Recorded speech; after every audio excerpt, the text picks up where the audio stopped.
Today is Wednesday, June 26th, 2024, and this is a meeting of the Senior Center Site Selection and Building Committee. This meeting will be held in person at the location provided on this notice. Members of the public are welcome to attend this in-person meeting. Please note that while an option for remote attendance and or participation via Zoom is being provided as a courtesy to the public, the meeting or hearing will not be suspended or terminated if technological problems interrupt the virtual broadcast, unless otherwise required by law. Members of the public with particular interest in a specific item on this agenda should make plans for in-person versus virtual attendance accordingly. This meeting will be live on Zoom. The public may access the proceedings by joining the Zoom meeting ID 375-414-6055 or by calling 929-205-6099. For additional information about remote participation, please contact Carly Antonellis, Assistant Town Manager at atm@ayer.ma.us or 978-772-8220, extension 100 prior to the meeting. So bear with me tonight. We are having technological difficulties. I think maybe I can make this seamlessly work if I share the screen to the same page that I'm also using over here with the projector. That might work. So otherwise, those folks at home, I'll just try and give good verbal descriptions of which document we're looking at to be accessed from the website. So, all right, so I call us to order at 6:06 p.m. Anyone have any amendments to the agenda? Did I see the minute for 6:10? No, that was going to be my amendment. Oh, okay. Is I didn't realize that Maureen was leaving the town manager's office, so she did not do those minutes. So I'm going to need to go back and So you started? yeah. So I'm going to need to go back and listen to the recording and do the minutes. So I will do that. So I don't know if we need to formally. I was assuming that the minutes were the Catlin notes from last time. Well, we could do that. Can we do that? I think that's. I don't- on the camera.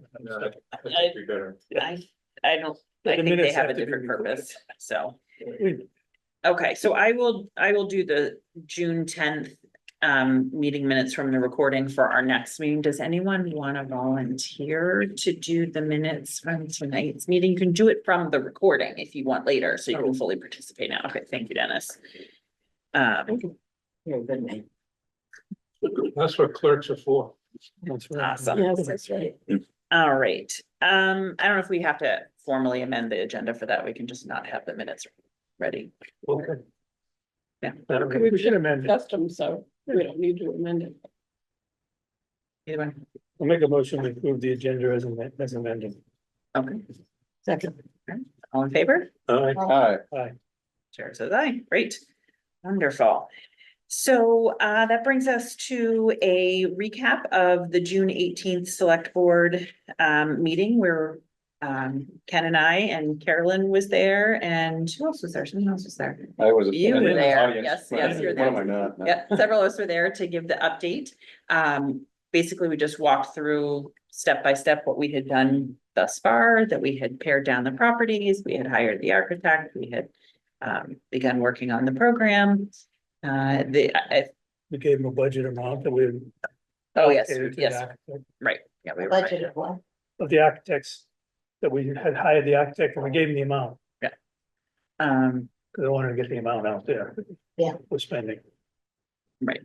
One thing we forgot to do, if you don't mind, Yeah. Mr. Chair, is we forgot to tell them that we had done tours of other senior centers. I don't know if people knew that already or not. We had done, we forgot to report that Okay. we had done like 4 tours, I think, or something along those lines in between. I can't remember if that was It in is my what it report is. or not. Hi, come on in. Yeah. Maybe pull up, or maybe you want to go this, I've got tech sprawl here. All right, That's about it. yeah, Well, and- it was well easy. I mean, they heard the update, they were pleased to receive it. Yeah, you guys did a good job and it was good too, because Chris Tavares is a new select board member, so Yes. kind of keep getting him to speed. Mhm. Yeah. Okay, so that brings us to kind of the meat of tonight's meeting, the discussion of the preliminary soil and traffic data for both of the sites we're considering.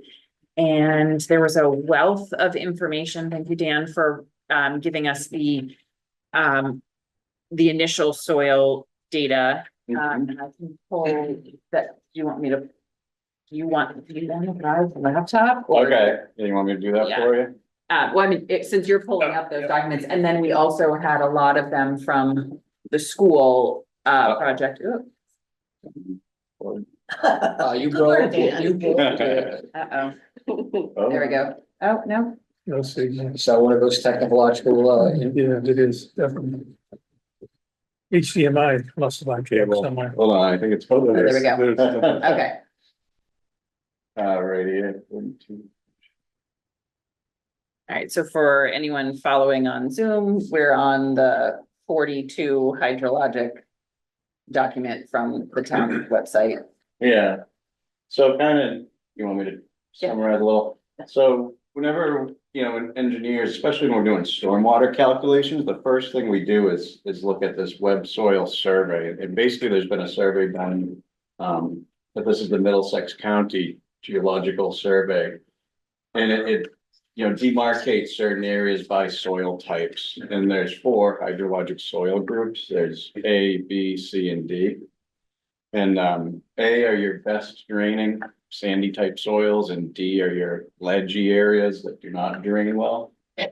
So on this map, you can see the purple, those are 255C, that's a type A hydrologic soil group. I don't know if it's Is that the kind the that legend drains there. well? It's good. Yeah, that's the Yeah, best. so that's good. Actually, if you go down, here's the legend. Yeah, it's hard to So see. purple's It's A, light purple, C, and D. But it gives a description of each, so we were in 255C, I think it was. So it's mostly sand, and which is, you actually see that out there, when we go out there, there's some embankments, which our guys call sugar sand. So type A, well draining soils, which is good, that would be good for septic, if it's somewhat gravelly too, it would be better for foundation. But here's your 4 groups, A, B, C, and D. So A is your best, D is your worst. So this site, the soils look pretty good just based on that, on this mapping here. It does look like, where's the brush down here? Right there, it's right, the gray one. Yeah. They call it a gravel pit. Yeah, so they called that a gravel pit, Can't be which any, that's doesn't pretty. have a designation, I don't believe, not rated. So in there, we'd have to, do some more exploration to confirm what's there, and then what's 32B is A and C, I believe. So, Wareham loamy fine sands, so it's an A soil. Trying to remember what AD means, what it could be. It's something to deal with, it's been developed before, it could be a D. At the bottom of the legend, I think it indicates what AD, ED, CD. Oh. Go all the way I down, think you're right, down the very bottom, down here. Right, yeah, all the way down. yeah. And There it is, yeah, it's assigned dual, the first letter is for drained areas, second for undrained, okay, yeah, that's what it is, so if the area is drained, it's an A, otherwise it would be a D because it would be submerged or very wet. So the soils in the Bishop Road site, in short, look pretty good, Very good. just based on this. We'll look at the other. Now we're moving over to the Groton Harvard Road hydrologic document. Oh, Pauline, sorry, you got your hand up. Pauline? Yes, Katie, I just want you to know, I know you're having technical difficulties over there, but none of the screen shares are coming through on Zoom. Right. I'm okay with that. I'm the only one here, but you might want to look into how you can fix that for when you post it. Yeah, I'm having an issue with my particular laptop this evening, Right. so. Are you able to pull up on the town website to follow along as we're doing it, if I'm announcing which file it is? No, I understand that, and I'm the only one out here, so don't worry about me because I looked at it all today, but I just Okay. wanted you to know that. Okay, thank you. Yeah. You're welcome.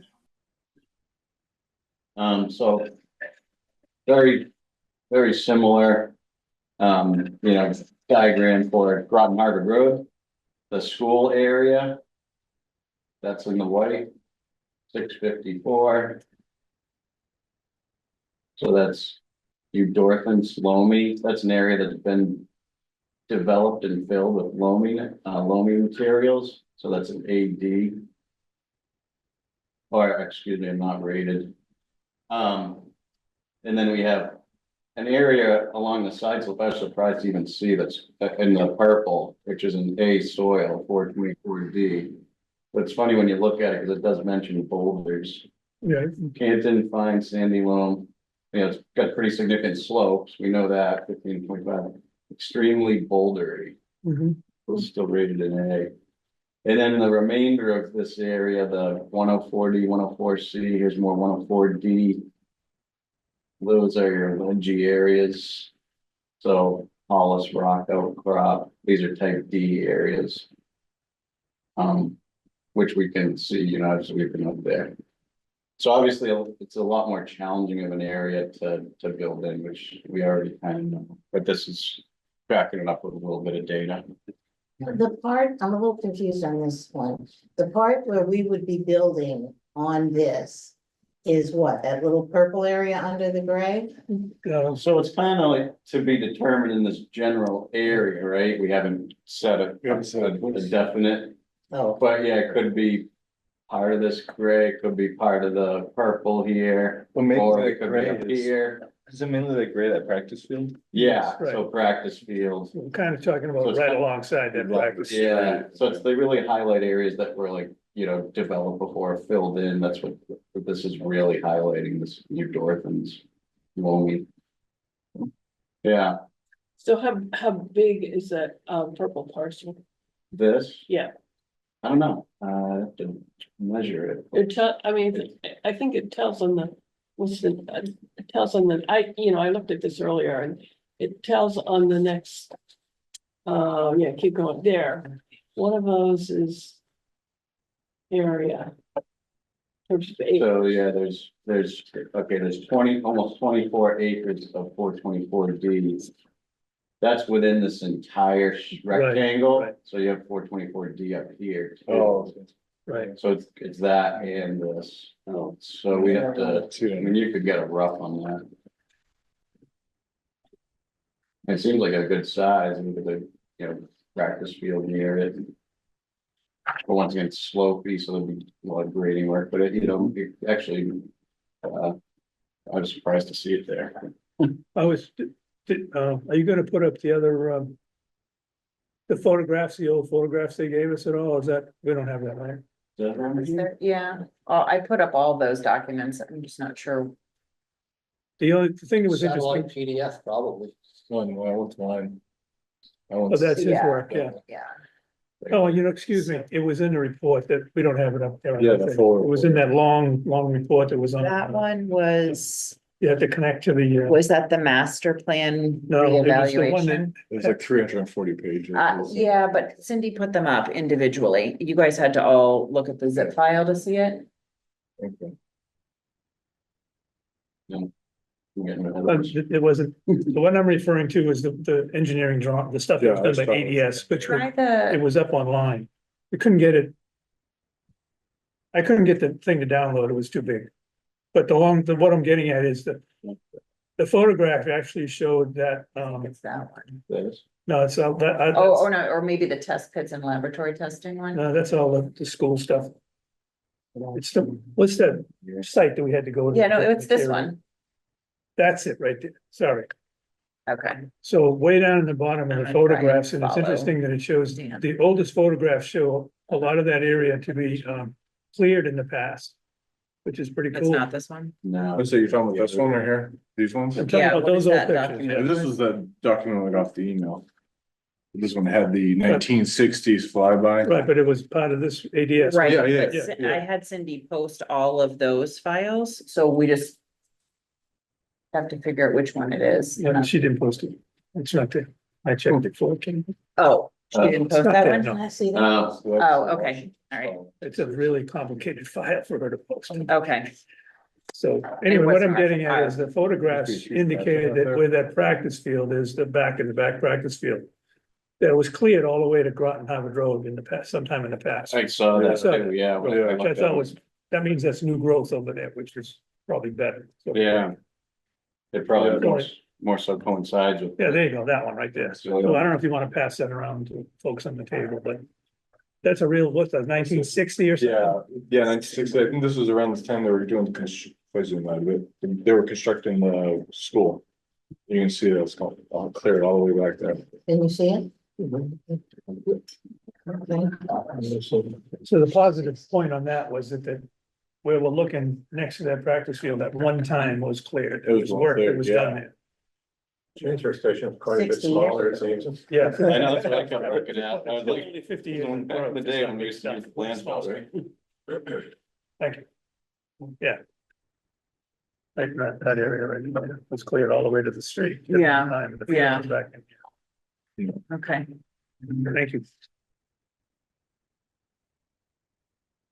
Yeah, maybe I can screenshot some things out of that later if they're relevant to That's, post. I'm sorry, I thought all of those were posted. I know that one is a really lengthy document. yeah, that's a really, interesting report. Yeah, they start around, page 18.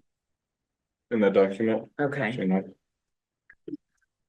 Okay, quite a few shots. So any last comments on, I mean, I think just in general, in summary, the Bishop Road site, really good soils. It probably wouldn't be too challenging building over there. It's kind of a blank slate. Over here, we get slopes over here on Groton Harvard Road, slopes, ledge, boulders. So there's gonna be some challenges if the building's done there, and stormwater, utilities. The building itself. It would be challenging. I mean, it's not that it can't be done, but that's impossible. Did we ever figure out what it's gonna cost to bring the utilities to the two sites? You wanna talk on that now or? yeah, that- I'm sorry, probably should have had, I kind of meant that to be under soil, Yeah. traffic and utilities. Yeah, Kind of- we talk, do the traffic first and. Sure. And then talk. oh, I will pull this out. I just went on Google and I looked at the two sites and seeing how busy traffic is going along both sites. So I'll start with this. Honestly, not much going on out there. Pretty quiet. You just have your main road, Well, the cemetery, it lends itself Park to. Street, but- to a cemetery. but, yeah.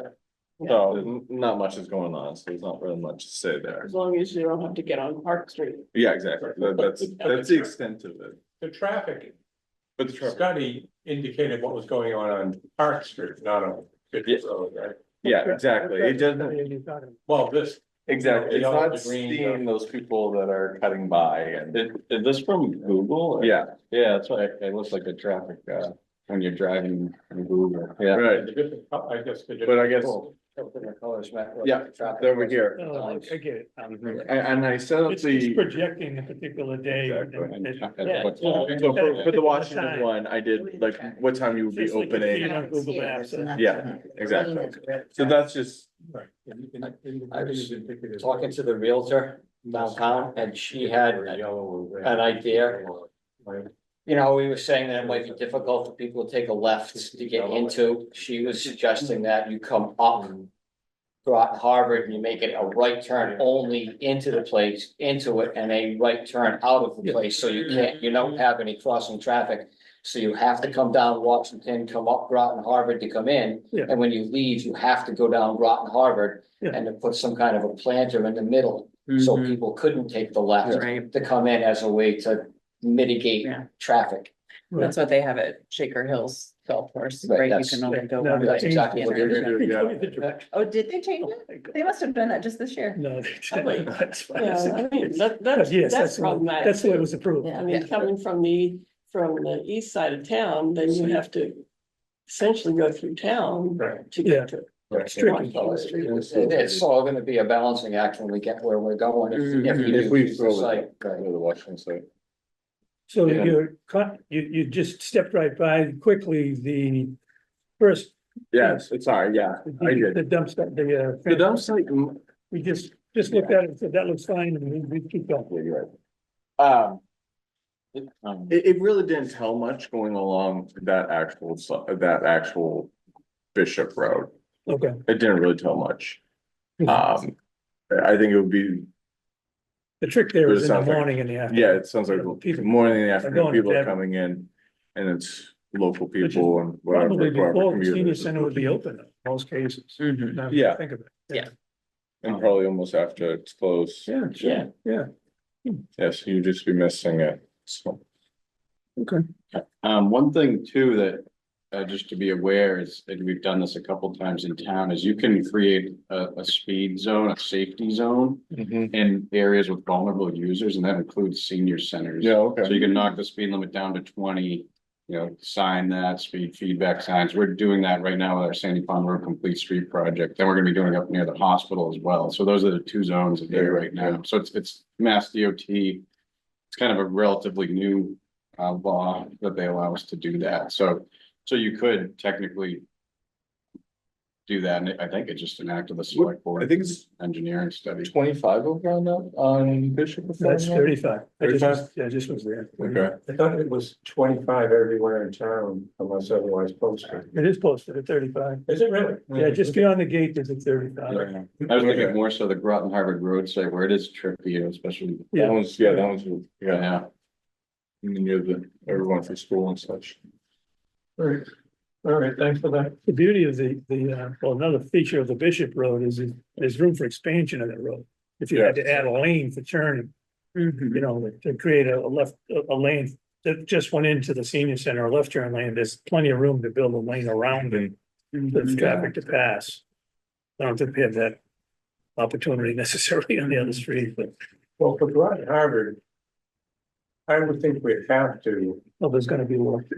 put in another lane or a turning lane or something. Yeah. Just from driving that street. People tend to crank up it and As down. soon as they buy the other transfer station. yeah. It's just. It's that vertical, yeah, the hill at the transfer Yeah. station, that's the. People the coming sight up it. lines, people come Yeah. past. Yeah. Because turning out of the transfer station. I feel like I'm taking the life. Yeah, taking a lot of Left left. of the transfer station, Yeah. I'm taking my, I You feel went right to it. I feel like that every time I walk down. so, all right. And the other thing I brought here is, we've been talking about both these centers, and I just kind of want to put them on one map. I don't, not centers, sites. Kind of on one map to kind of give an idea of what's around. I threw these rings on here and I labeled spots of interest. This first one is just an eighth of a mile radius, and we're a quarter and then a half. So if we're looking over at the Bishop, currently, we have gas, water, and sewage up at the triangle, I believe, right? Dan? Yes. And water. If you want. Yeah, and water, right? Yeah. It doesn't come from Park just want Street. to- And then we have, the closest thing we have over on Park Street is it goes up to this, right in front of the cemetery before I think it's either before the railroad tracks. Yep. Or around the railroad tracks. So both of those, you're looking at almost a quarter a mile away Wait a distance minute, where are we? Okay, Quarter of a that's- mile to what? to the closest utility, water. Oh. Yep. Water, gas, and I think, 400 yards. So yeah, it's a Yeah. long distance. So to the east, there is actually sewer where that water is too, Okay, so there's more to that, but yeah. but I'll tell you more later when we talk about the costs. All right, Okay. so the other one And has, then the other one, we're right at that corner, we have everything, so it's within an eighth of a mile. And so, yeah, there is sewer on Washington Street, and not on Groton Harvard Road. No, it's, yeah, it's just one. So if you're in that corner, Mhm. you might be able to hop over there with it. can you? And if we were to go to Washington, no, this is a little technical, but if we were to go to Washington Street, gravity. Is that pump station still accommodate an additional, That's a good question. It's not a big station. Yeah. We'd have to do Okay. the analysis. yeah, okay. And what's there, is that, are we gonna be able to cut through ledge to get all that piping in? You could figure out a way, to get it there probably, yeah. Well, I don't know if you have to go through ledge or not, but you'd have to do a analysis and figure it out, you know. Yeah. But It there's, might, it might be cheaper to go the quarter of a mile through sand and crap than it would be to go an eighth of a mile through ledge. oh, yeah, absolutely. Possible. Probably a decent segue, Dan, into your Oh, Yeah. utilities. Yeah, so. I have a memo, it's pretty much was ready yesterday, but I didn't want to send it because I didn't have the overhead electrical and other services costs from overhead. But I did look at water and sewer, so talking about the overhead. You know, I haven't done a calculation like that before, we've had a few projects which sort of had some of that, I tried finding stuff for it. Long story short, I'm working with one of my consultants who owes me a freebie and is gonna kind of help me get a ballpark on that. So I'll get more information on the overhead costs. And yeah. what would, in your purview, what would the overhead costs include? Well, what's included in that number? Yeah, so I mean, it would be bringing the electricity from either the triangle or from the railroad tracks, that's where the nearest overhead is, so bringing it down the street. We'll be making sure that we have enough power for the facility, so I don't know, you know, make sure exactly what we gotta bring down there, I'm sure there's the primaries, and then. We'll probably look at what size of transformer we would need for the facility.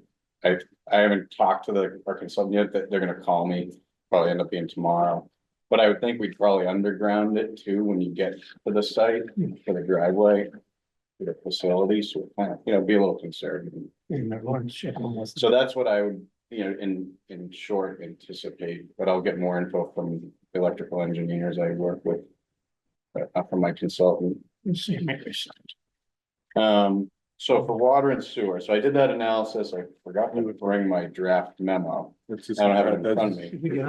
But I have it in my head, Okay. kind of. So for water, and Dan kind of just pointed this out. The nearest water is the triangle, it's about 1,650 feet. From the site to that water. The water, that's town of Devon's water. Town of Ayer water is it's on the other side of the railroad tracks from the site, so closer to Park Street. There's a hydrant down there, it's kind of hidden right now by some brush. But that's where we have a 6-inch asbestos cement main and that ends. That's more like 2,000 feet to that one, and you have to go into the railroad tracks. Which will add costs. So. What supplies the water to the cemetery? Because there is water at the cemetery. Yeah, so it actually is from they're connected to our 6-inch main, and they just have like a 1-inch service. Tiny. Oh, okay, okay. Tiny It was like- little That goes pretty far, so it's Yeah, I know. really not ideal, but yeah, that's how they get it. But So it goes under the tracks. it does, Yeah. yeah. So what I did was I didn't look at costing it out to connect to Ayer, and I didn't look at any impacts. What's the connection fee if you go to Devon's? What's their rates compared to Ayer's? I didn't look at any of that. But just the capital cost to make that connection from the site to Devon's, it's probably somewhere between 500,000 and 750,000. And it could be lower if we can do more horizontal directional drill. The problem with that is we definitely want to bring, you know, at least a 6-inch size pipe to the site. And you want to be able to flush that with a hydrant. It's basically one long dead end with, not a hydrant, with hydrants every 300 feet. So even if you directional drill, maybe you can drill and then tap in later, but I don't know if we'll have to do open cut. So in short, the water costs, that's what I anticipate, somewhere in that range, 500 to 750K. Sewer. So sewer is very similar in proximity. Devon's has a 42-inch sewer trunk main at the triangle. So that you can kind of see their wastewater treatment plant on the left side of the map. So it's right before the wastewater plant. They have their big pipe. And then Ayer, we have sewer, which kind of goes right along the railroad tracks, all the way from Shop and Save down to Brook Street. That's our main trunk line coming from the northwest portion of town. Unfortunately, it's on the east side of the railroad tracks, so you'd have to go under the tracks. And it is further than Devon's again. I wanna say it's like 1,900 feet. From the site to the air sewer, and Devon's is again around the 1,650. I did have record drawings for both the Devon's and air existing systems, so I kind of checked if gravity would work, and it would not work. The slope was too shallow. So you'd have to pump it there, and just doing the numbers out, you basically put in a force main, and I had a cost of about $500,000 to get to the Devon's site. Before, the first, did I get this wrong? The first time you talked about Devon's, did you say it was 1,000 feet to the water, Devon? No, it's 1,650. Where did Yeah, I come up with 1,000? I don't know, I wrote it down. saying a lot. 1,650, got it. Yeah, and so, and then I talked to John Catlin. I was like, hey, have you done any septic systems for any of these sites similar? And he thought you'd probably carry around 80 to 90,000 for a septic system. So, no matter what septic it's presumably be less expensive out here, and we already know the soils are very good out here too, so you're probably not having to build much of a mound. So that's likely what we would do for sewer, say $100,000 or so. Prices are, these are kind of present day prices that I'm giving you too. And with inflation and the way things have gone, construction costs just keep going up. So just keep that in mind. I mean, we basically would carry 100,000 for a septic system. Yeah, For budget. So the water and sewer, no part of the sewer 500,000 would be subtracted from the water 500,000. They're two entirely separate numbers. yeah, So it's ballpark somewhere between 600 and 850 for both. yeah. Or it's $1,200,000, $1,300,000. 4,200,000. Yeah, and I mean, you might get some savings if you were to, and we don't typically do this, you could do like a stepped trench and install both lines at the same time, sewer and water. But you're installing a force main, you'd probably just directional drill that anyway for sewer. Now, Yeah, to throw even a bigger wrench in it, to get to the triangle in Devon's, we have to go through US Fish and Wildlife. right, so there's other I don't things know to if we're ever gonna get consider. that. I know, so I mean, I can also look at it, heading toward air, which might still be better in the long run. To, it's like I mentioned, if we're connected to Devon's, there'll be a connection fee, they'll charge us rates. And it has to be a 6-inch line at least because of the sprinkler system of the building, Exactly, yeah, minimum 6. yeah. So I didn't even look at that, I'm sure we get good pressure, but, the flow would be the thing up there along that end, yeah. So water, sewer, gas, nearest gas is Park Street and the Triangle. But I did not even look at costing that out, I just assumed we wouldn't bring gas to the site, I don't know if it's critical, if it's something to consider, but probably. They won't bring us costs. for one service like that. Yeah, I I think didn't think you'd have to pay. a significant Engineer amount. for just one. Yeah, I mean, if we needed gas for any notions on needing gas for the building? You wanna run it on, would like to run it on natural gas, that's the best product, but It has to be, they won't run natural Right. gas that far for one building, they won't do it.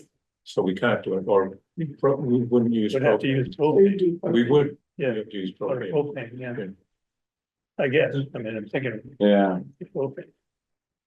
we could at least float it by grid and see, I mean, I'm sure it'd be a significant cost, but. They'd never get it under the tracks and all that shit, they would, excuse me, they just wouldn't do that. Yeah, it's at the Triangle too. Yeah. So this would be the same deal. Yeah, maybe. Now, you have natural gas at at your location, Yeah, it's on Brook Street, and Brook Street, yeah, you run those, yeah, so it runs there, it doesn't go too much further.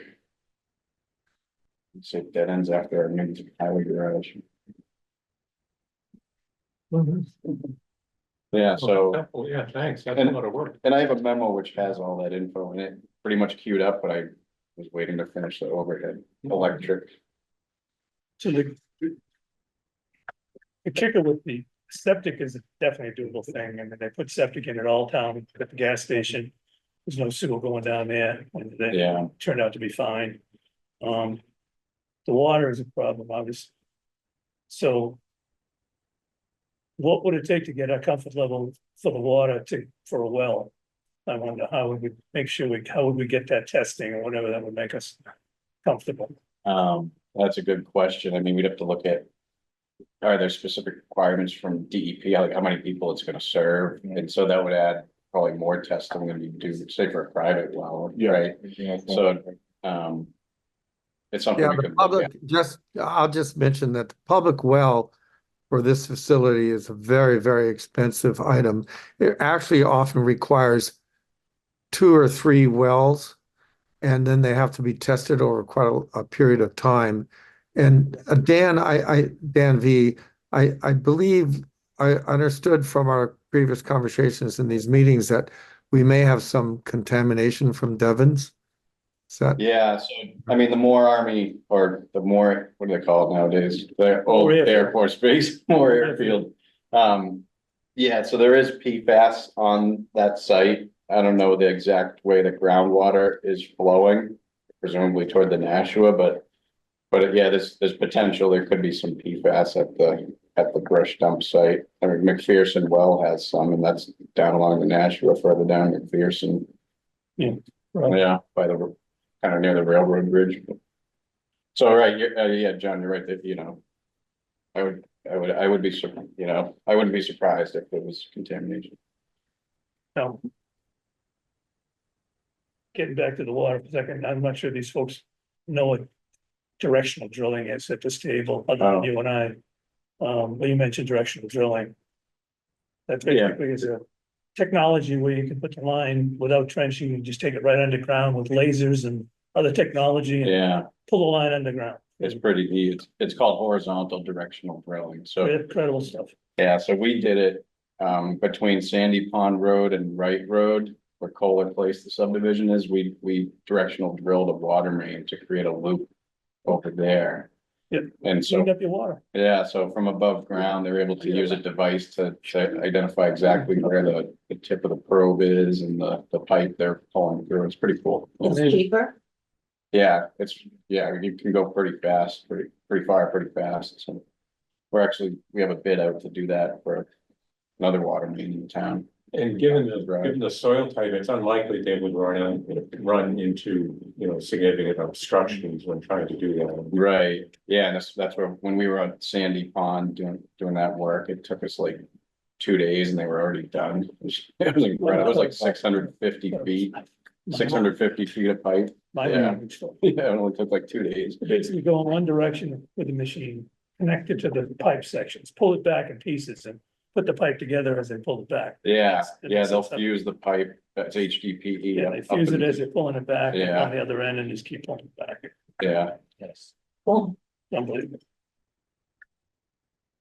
So we still have to figure out if we could get to Devon's water, which is the shortest route, and if Fisheries and Wildlife would care if it was underground enough, it probably wouldn't, so it's all directional drilling. But do we want to take the risk of tapping into contaminated? No, Devon's water is not contaminated.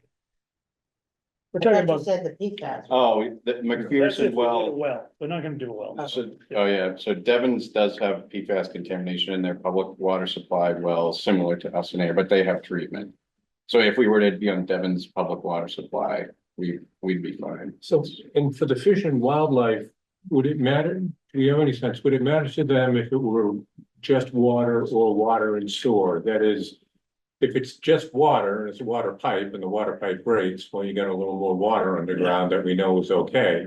If a sewer pipe breaks, you know, they may be more concerned about it. The difference is that there's a 42-inch sewer pipe running right down McPherson Road right now. Yeah. To the river.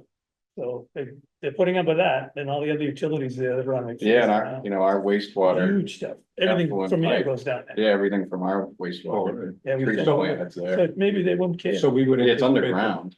So we would anticipate that there may be, It'll be permitting, probably, Yeah. for sure. It's complicated. So this is all helpful. This is not my area of expertise at all, but what is the next step as far as how do we evaluate whether utilities sway us one way or another on one of these sites, or how do we advance Well, That- we go to the next site now. Yeah, so, yeah, I mean, I guess the first question is, so you've given us data for this site, but what about data for that? site? Yeah. Okay, School. yeah, I haven't looked. Oh, you didn't look at that? I didn't look at the school yet. Yeah, but No. if we, But we know. you always break it down in linear feet, right, basically? Yeah, So the water is, was it 300, 400 a foot or something like that? I forget what the number is. 650 into 750,000. yeah. Right, we probably put a factor in for ledge Yeah, removal, which isn't so significant. we could come up with something pretty quick on it. Yeah, I could put that I can add that to the memo. So we've got That'd be great. 750.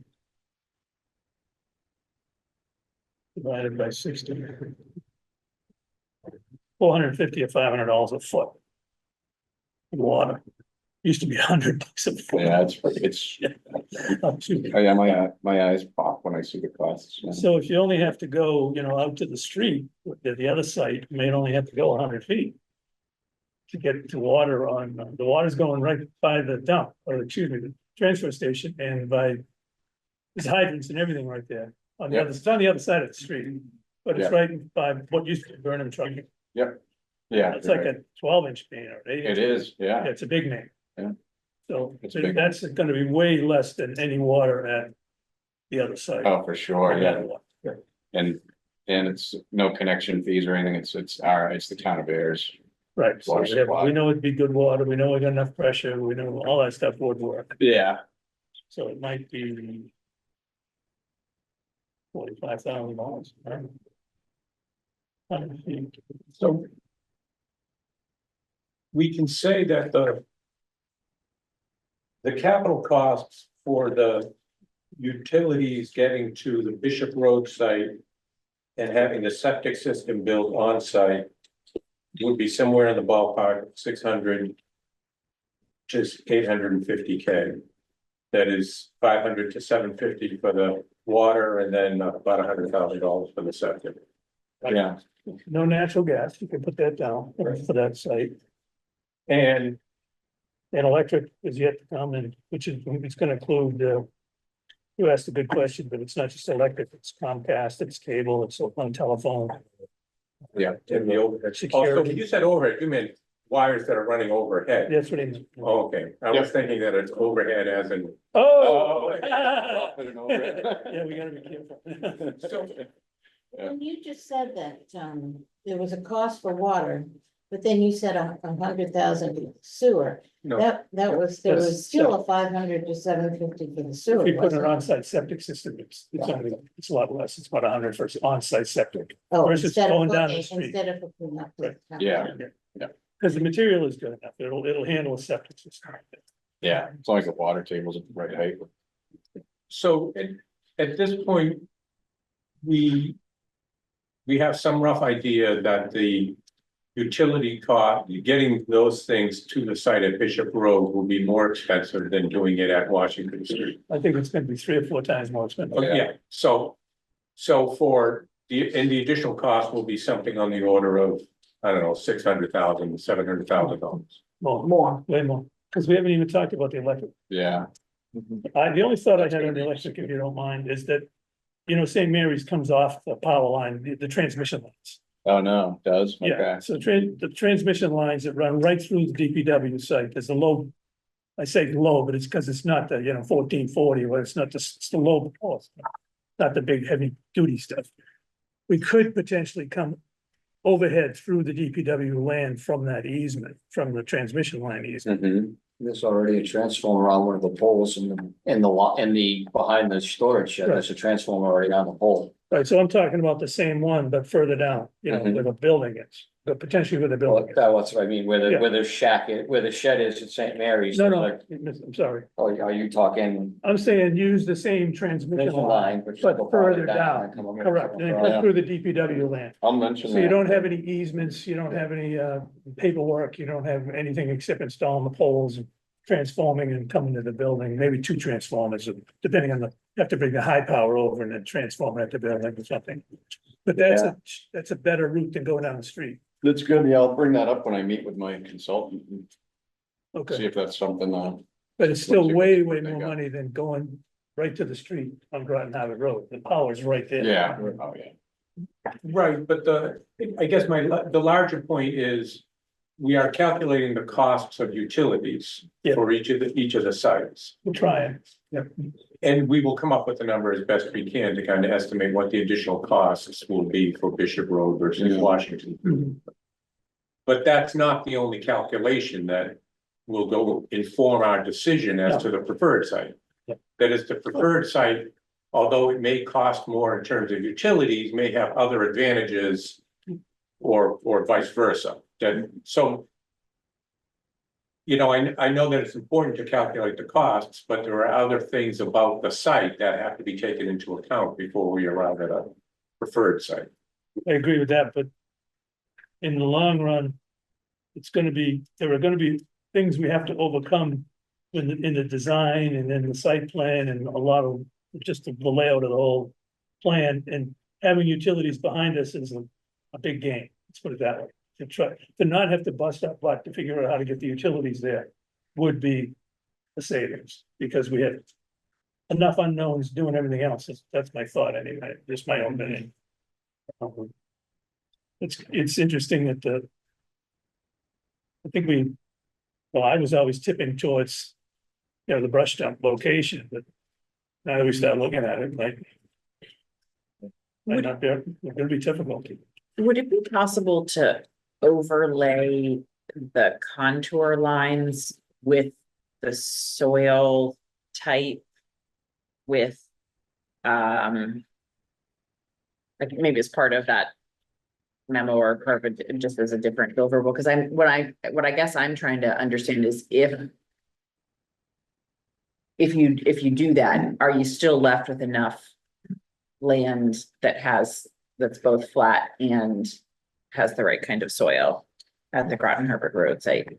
We can make that land work with machines. Do you think? I guess, Yeah. This might be more. Don't worry about Yeah, that. for sure there will be, yeah. Yeah, yeah, okay. I agree with that. I think the Harvard site, the school site certainly is a manageable site in terms of building. Ledge is an issue, but it's not really nothing close to the kind of utility costs.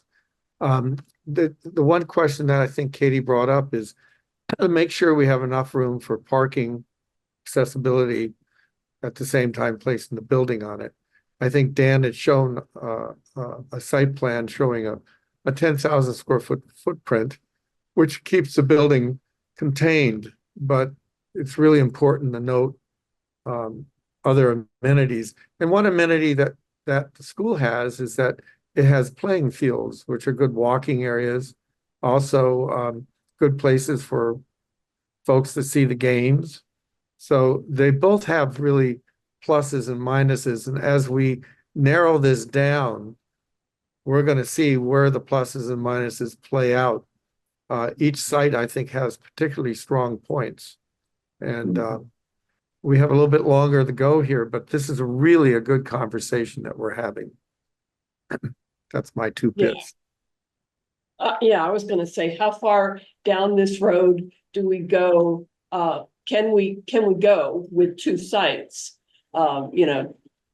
To layout of essentially what Catlin was saying. Well, one thing is that Dan V is going to be giving us some good numbers.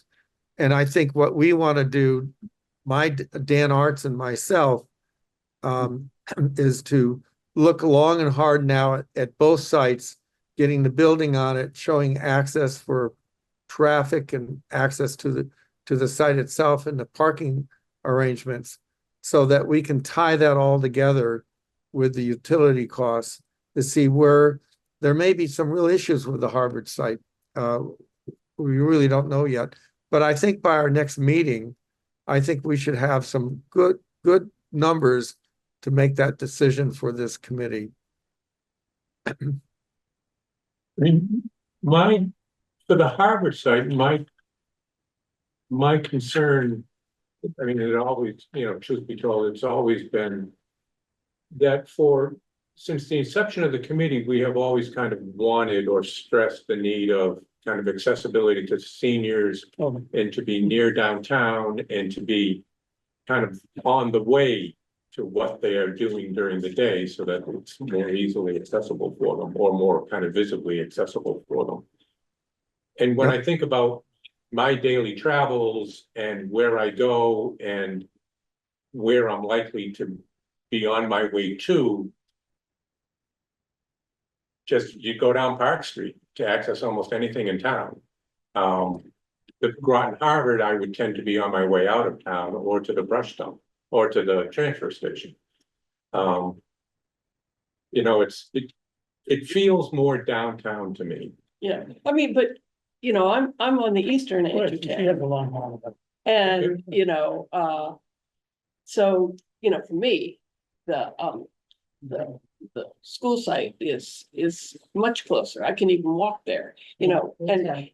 and, you know, and my travels rarely take me through town. You know, it may be bad on me, but you know, that's just.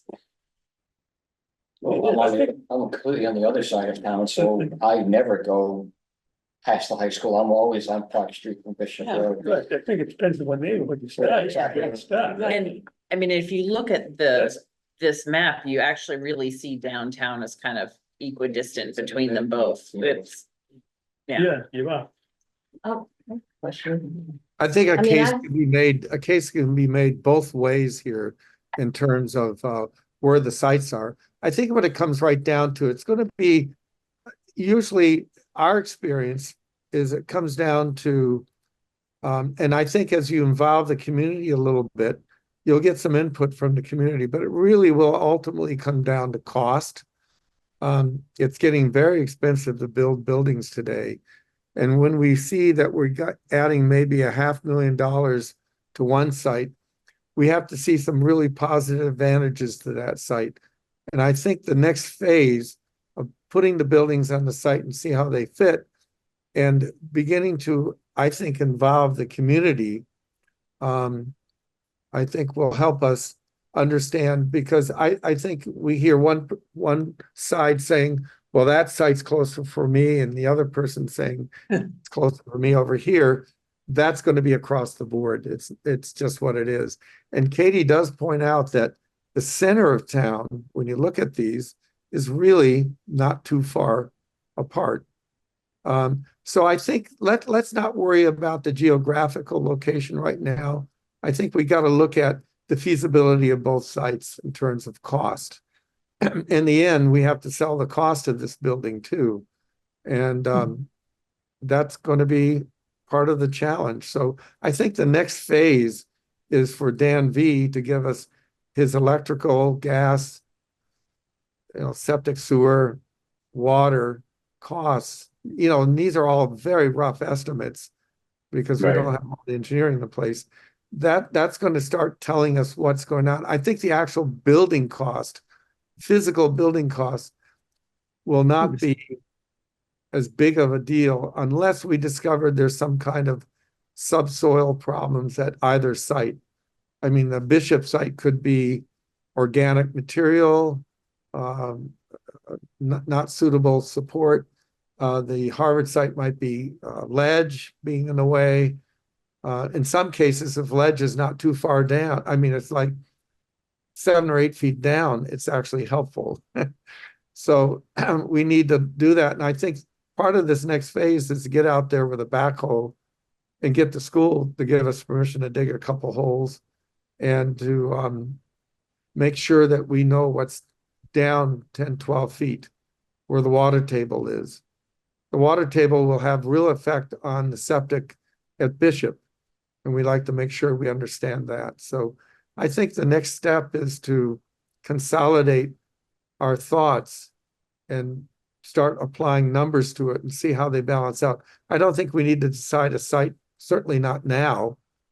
But I think as architects, we'd like to look at both sites very closely and take our time to understand where we can get this in, both on budget and physically accessible. Thank you. I hope that wasn't too long. That was good. No, that's helpful. Can I make one more comment about the school, the site on Groton Harbor Road? It just dawned on me now that as far as explaining the location, it's pretty easy to explain to people that it's right near the high school. It kind of almost makes sense, you know, another building up in that land would, you know, kind of just increase that area as a workable spot in town, you know, for that kind of activity. Whereas the other one is a little bit remote, might be harder to, for people even, Cemetery. you know, yeah, past the cemetery. You know, Yeah. I just want to say, I've mentioned to a couple of people that one of the areas that we're looking at is across from the transfer station. And I've had some negative response to that, that people are like, oh, I don't like that. I don't know why, I don't know if they're worried They're about some afraid of kind of contamination or other, but, that might be something that would come in contact. The other thing to consider is, and again, so the other thing that I am considering is, because the building, you know, is a 30 to 50 year kind of entity that we would want the town to be able to increase its use of, et cetera, et cetera. That at Groton Harvard Road, there is the school there, the transfer station, conservation land. Yeah. It's pretty much locked into a certain, you know, kind of, this is the building and this is where we would put it, but you know, your ability to do anything else around it is constrained significantly. No, well, it depends on what kind of construction you want to do, I guess. Right. And at Bishop Road, is there more opportunity for Expansion. expansion, Yeah, oh, yeah. or, you know, whatever happens at Moore Airfield and North Post and all the rest of it? And to what extent does that inform our decision? Right, And that I was, agree. that was a big part of the discussion that we had when we met with Devens, Right, was that whole concept that you just mentioned, was the fact that we want to see that part of town, you know, more things developed with near the river, and we walking trails down by the river, and, you know, whatever, you know, the whole, whatever we had to talk about. I've been approached by two different people about expanding this to include an attached community center and pool and all this, and I said, right now, we're focused on the senior center. You know, but it would be nice to have room where there could be expansion if that came up. Well, if I can just intervene here briefly, that was the whole idea of the park site, was to have a community center connected with the senior center. It made a lot of sense there, but that got shot down.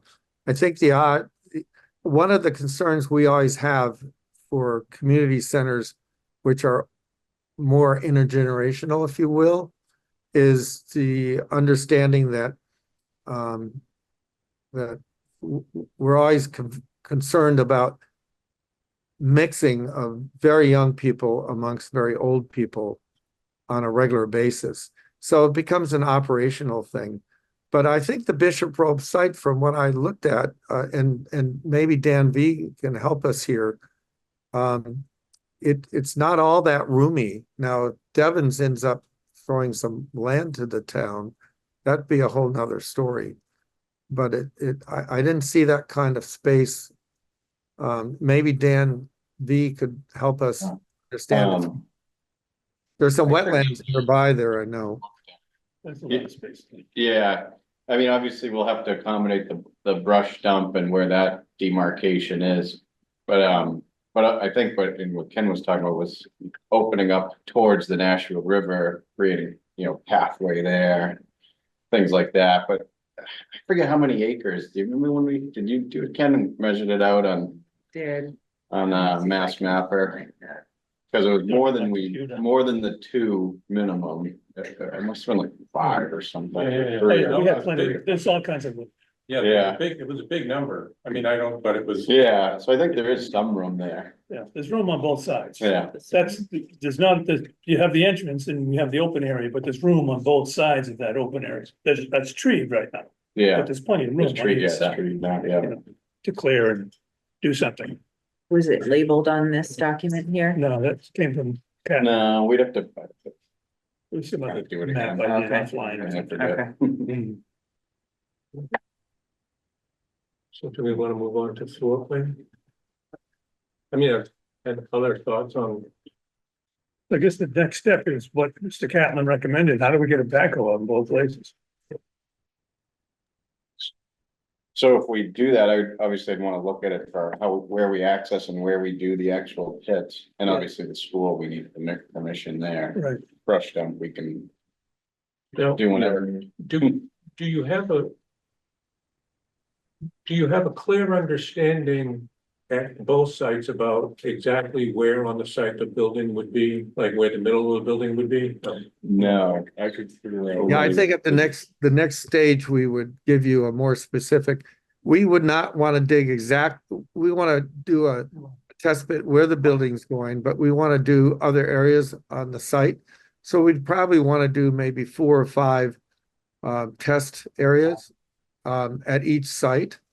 And so having the building kind of figured out is very helpful. And I think by the next meeting, we would certainly know that. We could feed this information to Dan V in the next few days for him to give an idea where we'd like to see these test areas, and might maybe have it resolved before the next meeting or very shortly thereafter.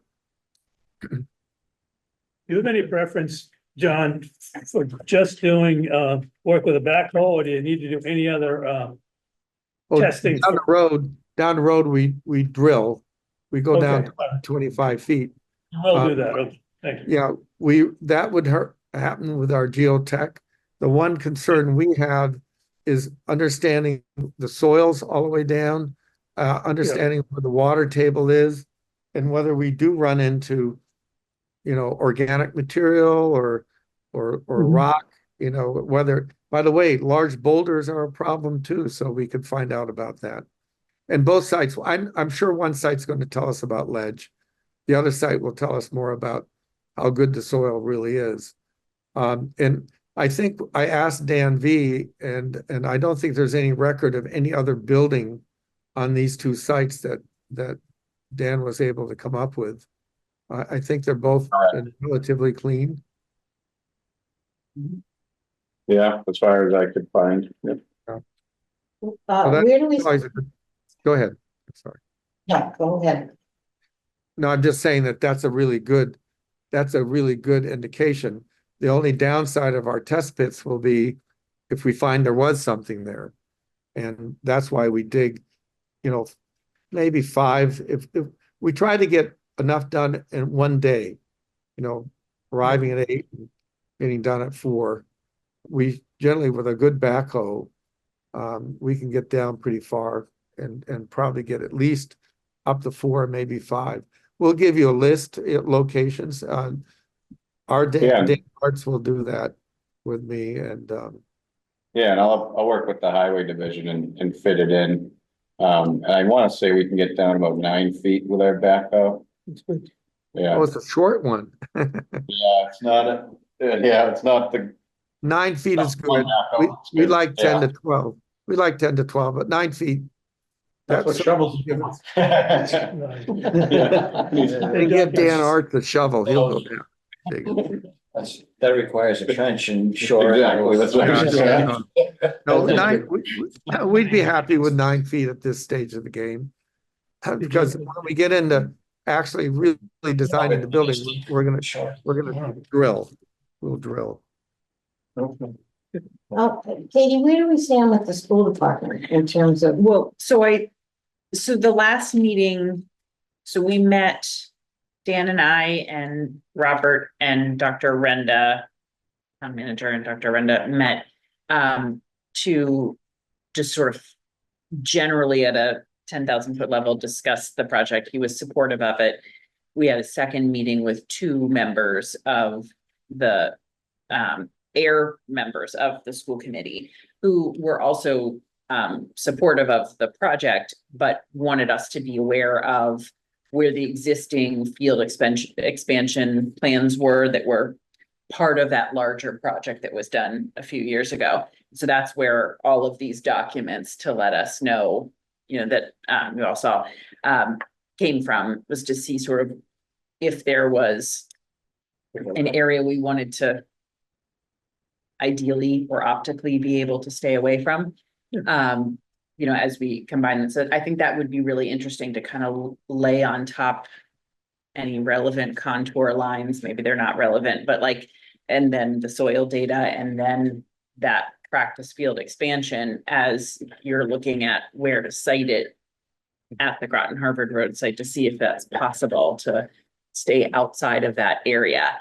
But I think the next step would be for our group to make a presentation at a school committee meeting, you know, and to then ask for their permission to do the, So are we gonna need some kind of a contract or just an agreement or something like that before they can start drilling? I mean, digging? Should, if it's a DPW within the town, I mean. Yeah. Yeah, Their own forces. technically town property, that's Yeah. an interesting Town one. I property. think would be already insured and everything, so. Yeah, because if we Something. dig and it's not viable, then we're not gonna need to do it Yeah. anyway. I mean, I think we need to have the conversation with them officially, before we do it. I don't think we just want to show up and do it. So, I think that would be our next Are they step. still meeting in the summer? That I don't know. I think maybe that's a homework item to figure out when they're meeting next, and then, So the question for the school committee or the school administration, school committee? The full school committee. Mhm. So the question we would have for them is, will you give us permission to dig test Test pits pits? in a order to remote determine- location beyond the practice field. That's it. And they say, well, exactly where do you want to dig these test Yeah, pits? you- And then you show we 'em. say, we show. 'em. And then we're good to go. Unless they say no. You can't say no. It's They it's not should, their land. and they could, they don't have to say yes. You can't say no. Right, but we don't. If we want to kind of move forward with this, that is, we have to avoid, I would assume, an antagonistic relationship with the school committee if we want to maintain. right, we Yeah, but certainly. They don't have any grounds to say no to go put a machine out there in a back area and take a couple of test pits. Right, but I It's a mean, procedural thing. but I think it would be more collaborative Yeah, I to agree. involve them, and Right. it wouldn't be that much effort on our part to No. give them, We should do it. yeah. Absolutely. I think you need, if anything, you We could want to be really, hopeful. you could really end up with a bad taste in people's mouths if we just go in there and dig some holes. I think Katie's right. You know, the group is, give them a heads up. The point is, we're not gonna go in and dig the holes, but we need to get it resolved. Right. That's the problem. These So, things just take forever to get an answer on. yeah. That's the issue, in my opinion. So I'll see if we can I'll find out when the next school committee meeting is, what's the process for getting on their agenda? And then we can put together a presentation and a group of people to do that. Does that seem? Seems pretty simple to me. And I think it's important for them to understand as well that, again, they are not the only site under consideration and that this Yes. this does not commit them to, you know, whatever, and it doesn't commit us to anything. It is simply a test. To see if it's viable. Similar to what we're gonna do at Bishop It's a Road. typical construction process that you have to do to get through the project. The other thing that's important, I think, to remember is that we're talking about communicating with the members of the school committee that are from Ayer. And not the entire school committee. That was that was the information that we were given. Well, that was the sort of as you start the conversation informally and then No, it rolls along. And then so now I think if you're going to ask for, town council said Town council that said, we well, only had to it's the air communicate with the department, air not the people, Shirley. not Shirley. an air town meeting. No, Oh, you said, It was- the only people on the school committee were the air because Shirley had no jurisdiction Jurisdiction on the of land. the air land, exactly. is what he had said. Only if I the air understood it. school I committee. thought the entire school committee would have had to meet to declare that surplus. That's not what we were told by town council. It's in, we've got it. Oh, okay, all right, we'll go back. Okay, so then I'll clarify that. Yeah, the research before that was we- done Okay, came back that said, yes, was given originally to the school. That was given to the town for municipal purposes, and then it was given to the school for. Yeah, but it wasn't the school board at that time. It was a school, something or other that they Right. called It's it. something that doesn't even exist Yeah, anymore. right. But therefore, that piece of action, it said that it was basically under the control of the air members of the school committee. okay, I will clarify that, So to determine if it's only the air members of the school committee that would need to give their blessing to Mhm. drill, then that's a smaller, That's. easier, faster Yeah, meeting to, definitely. Yeah. to coordinate. So Yes, but- I'll clarify that. Now I'm confused. So, but further on in the process, when it comes time to, if Groton Harvard is indeed the selection, the school committee vote on that thing, would it have to be the full school committee? That's what we've been told. Would it have to be by vote of the residents of the town of Shirley? No, Not what we've been told. No.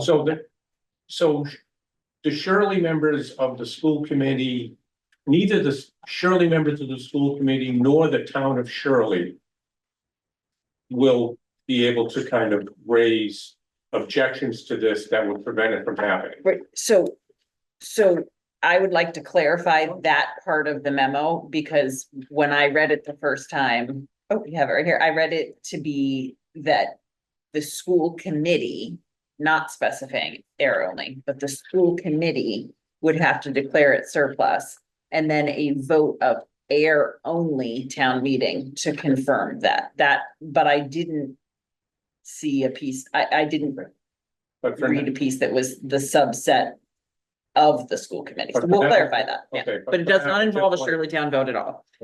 but Yeah. for now, we just want to dig a couple of holes, Yeah.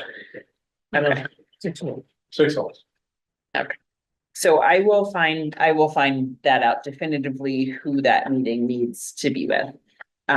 Okay, so do we, any other thoughts on the soil piece, or do we want to go to the draft? Floor plan? We can go to that floor plan. All right, let me pull that up here. It's exciting.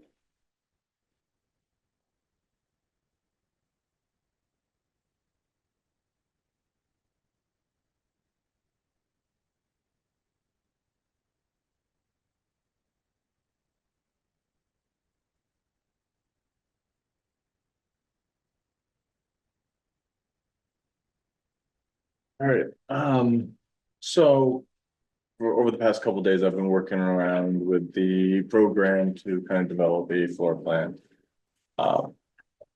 This is the roughly 9,000 square foot first floor. The orientation of the building is it will move what we need to do for the site. But we would have our main drop off up front here, coming into the vestibule. Which will allow, and then right into the reception area, reception, check-in. Cafe over here, a little bit more of a louder area, people can meet. And get get ready for whatever they're doing for the day. Message board, see what's going on. And check in. And then we got more of a lounge area, a little bit more quieter, moving into the library. We have a double-sided fireplace here, kind of like buffering that sound from this area into the library. We have an activity room off of the lounge area. With casework and a sink. Moving over here, we have our multi-purpose room. That's divided into 2/3, 1/3. Folding partition here. On the smaller side, you have access to the kitchen. Dirty door, clean door. With your service entrance. We will eventually lay out a kitchen. We have our pantry. That leads up to our service area. Up here in our reception. We have room for 3 workstations. An area for office supplies, copier, what have you. Spot for 2 receptionists. In office, a director's office. And then I have this other office over here, which has access from the wall, from the main hallway here. Well, not really hallway, corridor. Can be used for your veterans and other services. Egress right out here. To the store, This would be just like a service area. We have electrical, janitors, sprinklers, bathrooms, the main things. Right here in the middle, you have your elevator. And you'll be going up the stairs. But I can talk about that after if you have any questions about first floor.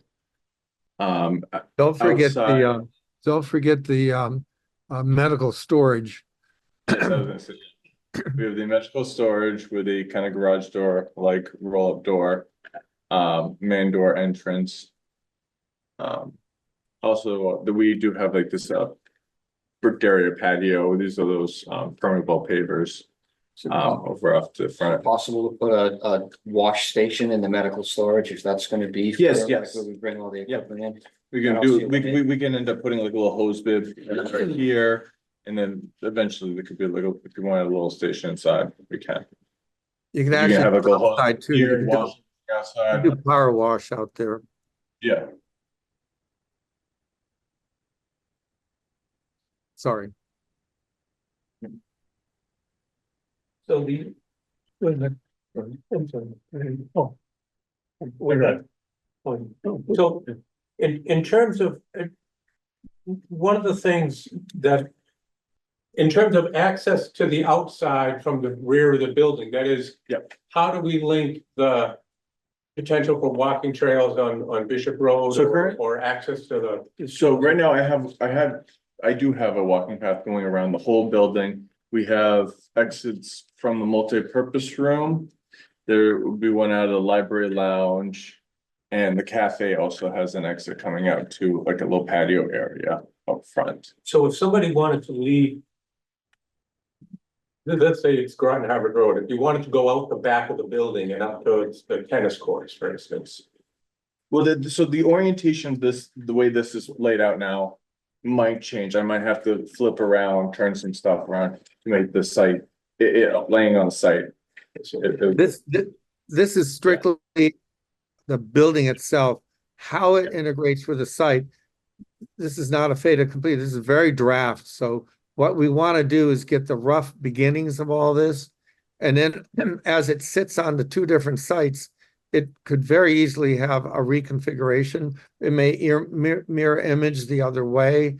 It depends a lot about that. What we're trying to do right now is open this up and get people thinking about it and then respond back once we've gone through this, maybe at the next meeting to tie it down more. But it's really got all the elements, how they end up working together. I think Katie, as an operational person, and you folks as a committee need to kind of digest this and say, maybe the multi-purpose room should be divided in the middle. I don't know. So and how we get outside and how we get in and out of the building, I think will really get fine-tuned as we go along. So I have a question. So is this, this multi-purpose room, that's a two-story room? Two for, open space, yes. And, Well, that's a story and a half. It goes- Vaulted. Yeah. Showing it with the vaulted at the end. exactly, yeah, because up on the second floor, I do show a little bit of, openings where you can see down into, you'll be able to see down into this space. So this is a high area. Why don't you move it up to the second floor and then we can go back and forth. Oh, okay, could I, well.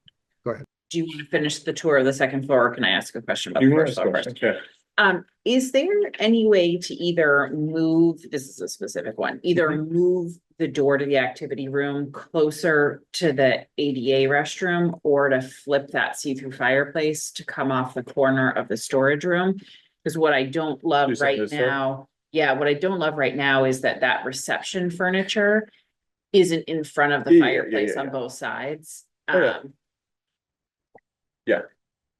I'd love it to be. Yeah, like- more focused don't on the look at, fireplace. the furnishing is just giving you space.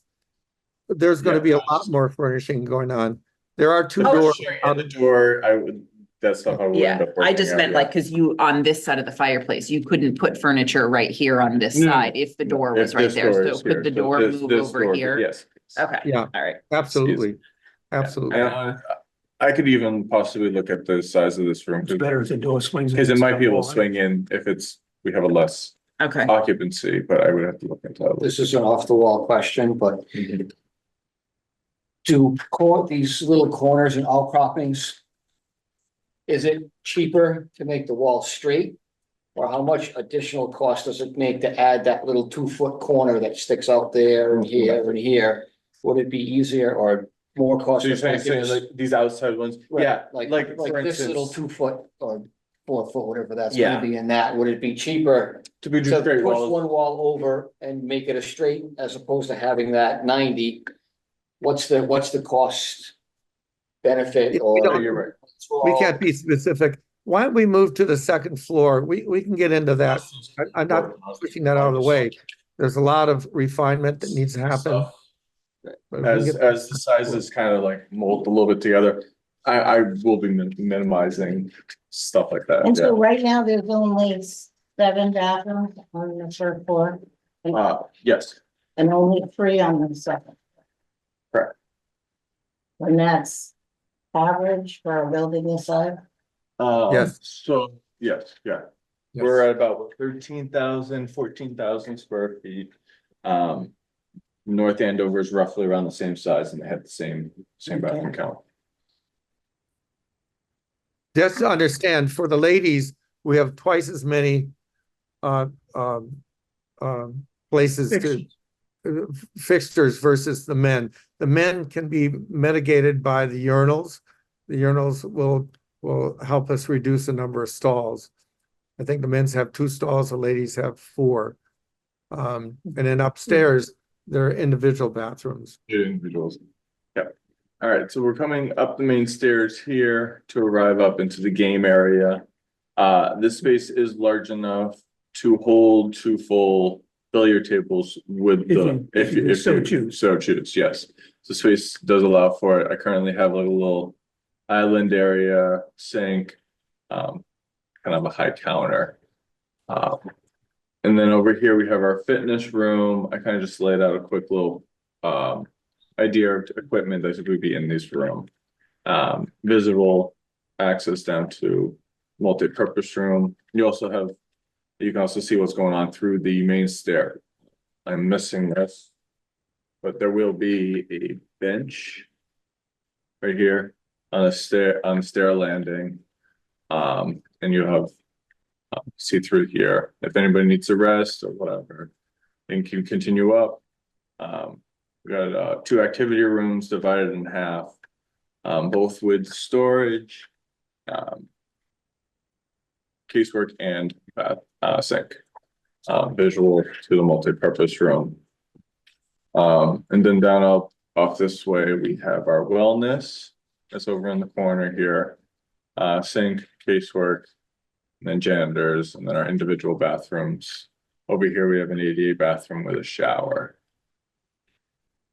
I was kind of concerned to see that we only have 3 activity rooms besides the multi-purpose room. I mean, personally, I'm sorry I missed the last meeting, but I find the fitness room with all this equipment to be Too big. to me, it's too big. Yeah. It's excessive. I mean, we have people here in the 60s, 70s, 80s. I mean, I'm in Autumn Ridge, which has 60 units, and we have about 10 people who use our gym. And that's not even weekly or anything. So I think, Yeah, you're gonna have a lot of these fitness and all these centers get very busy. And the reason for that is that they're really designed to help. First of all, it's great for PT people with issues that can come in and work out on their own. But what's really important is it brings in a lot of the younger seniors, which is what our goal is here, is to get them started early in this building so that they grow into it. And I'd be very careful to suggest that at some other location, might not be as used. These centers, and Katie can check in with a lot of the different directors. These are very busy areas in the fitness area. It could be smaller, but making it a little bit smaller will not give us another activity room. Activity rooms are about 450 to 600 square feet each. And we're trying to keep our square footage down to under 14,000 if we can. Now, Groton charges like $50 a month to use the equipment room. Are you foreseeing that we're gonna charge or anything, or? No, that's up to you guys. That's the only center I know of that charges.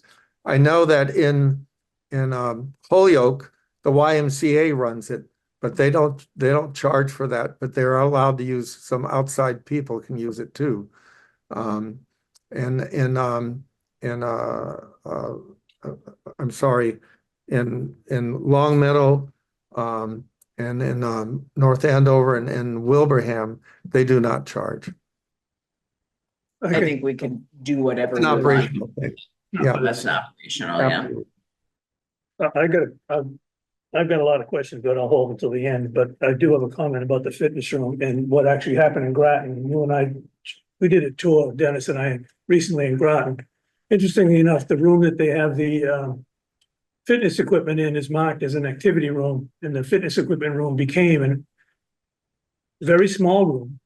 And the room that was marked with something else, they haven't changed the signage, was, I think, an activity room. They turned it in, they swapped the two rooms. That's what I'm getting at, interestingly enough. So the first room you walked in on the left was marked with a different name, but it had the fitness equipment in it, because it was a smaller room.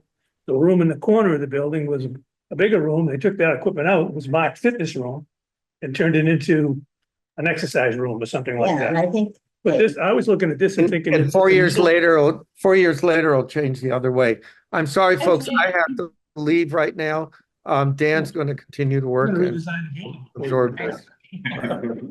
Thanks, I John. just figured the middle of this could be used for your exercise and For your- yoga or whatever yeah, else, exactly. right? Yeah. So you could turn it into more than just a Well, now we equipment. have all that equipment.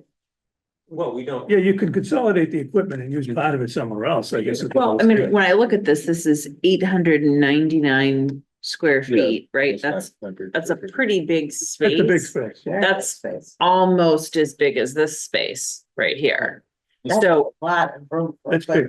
so That's a smaller one than we had in Wilbraham. Wilbraham was actually larger. It was about 1,200.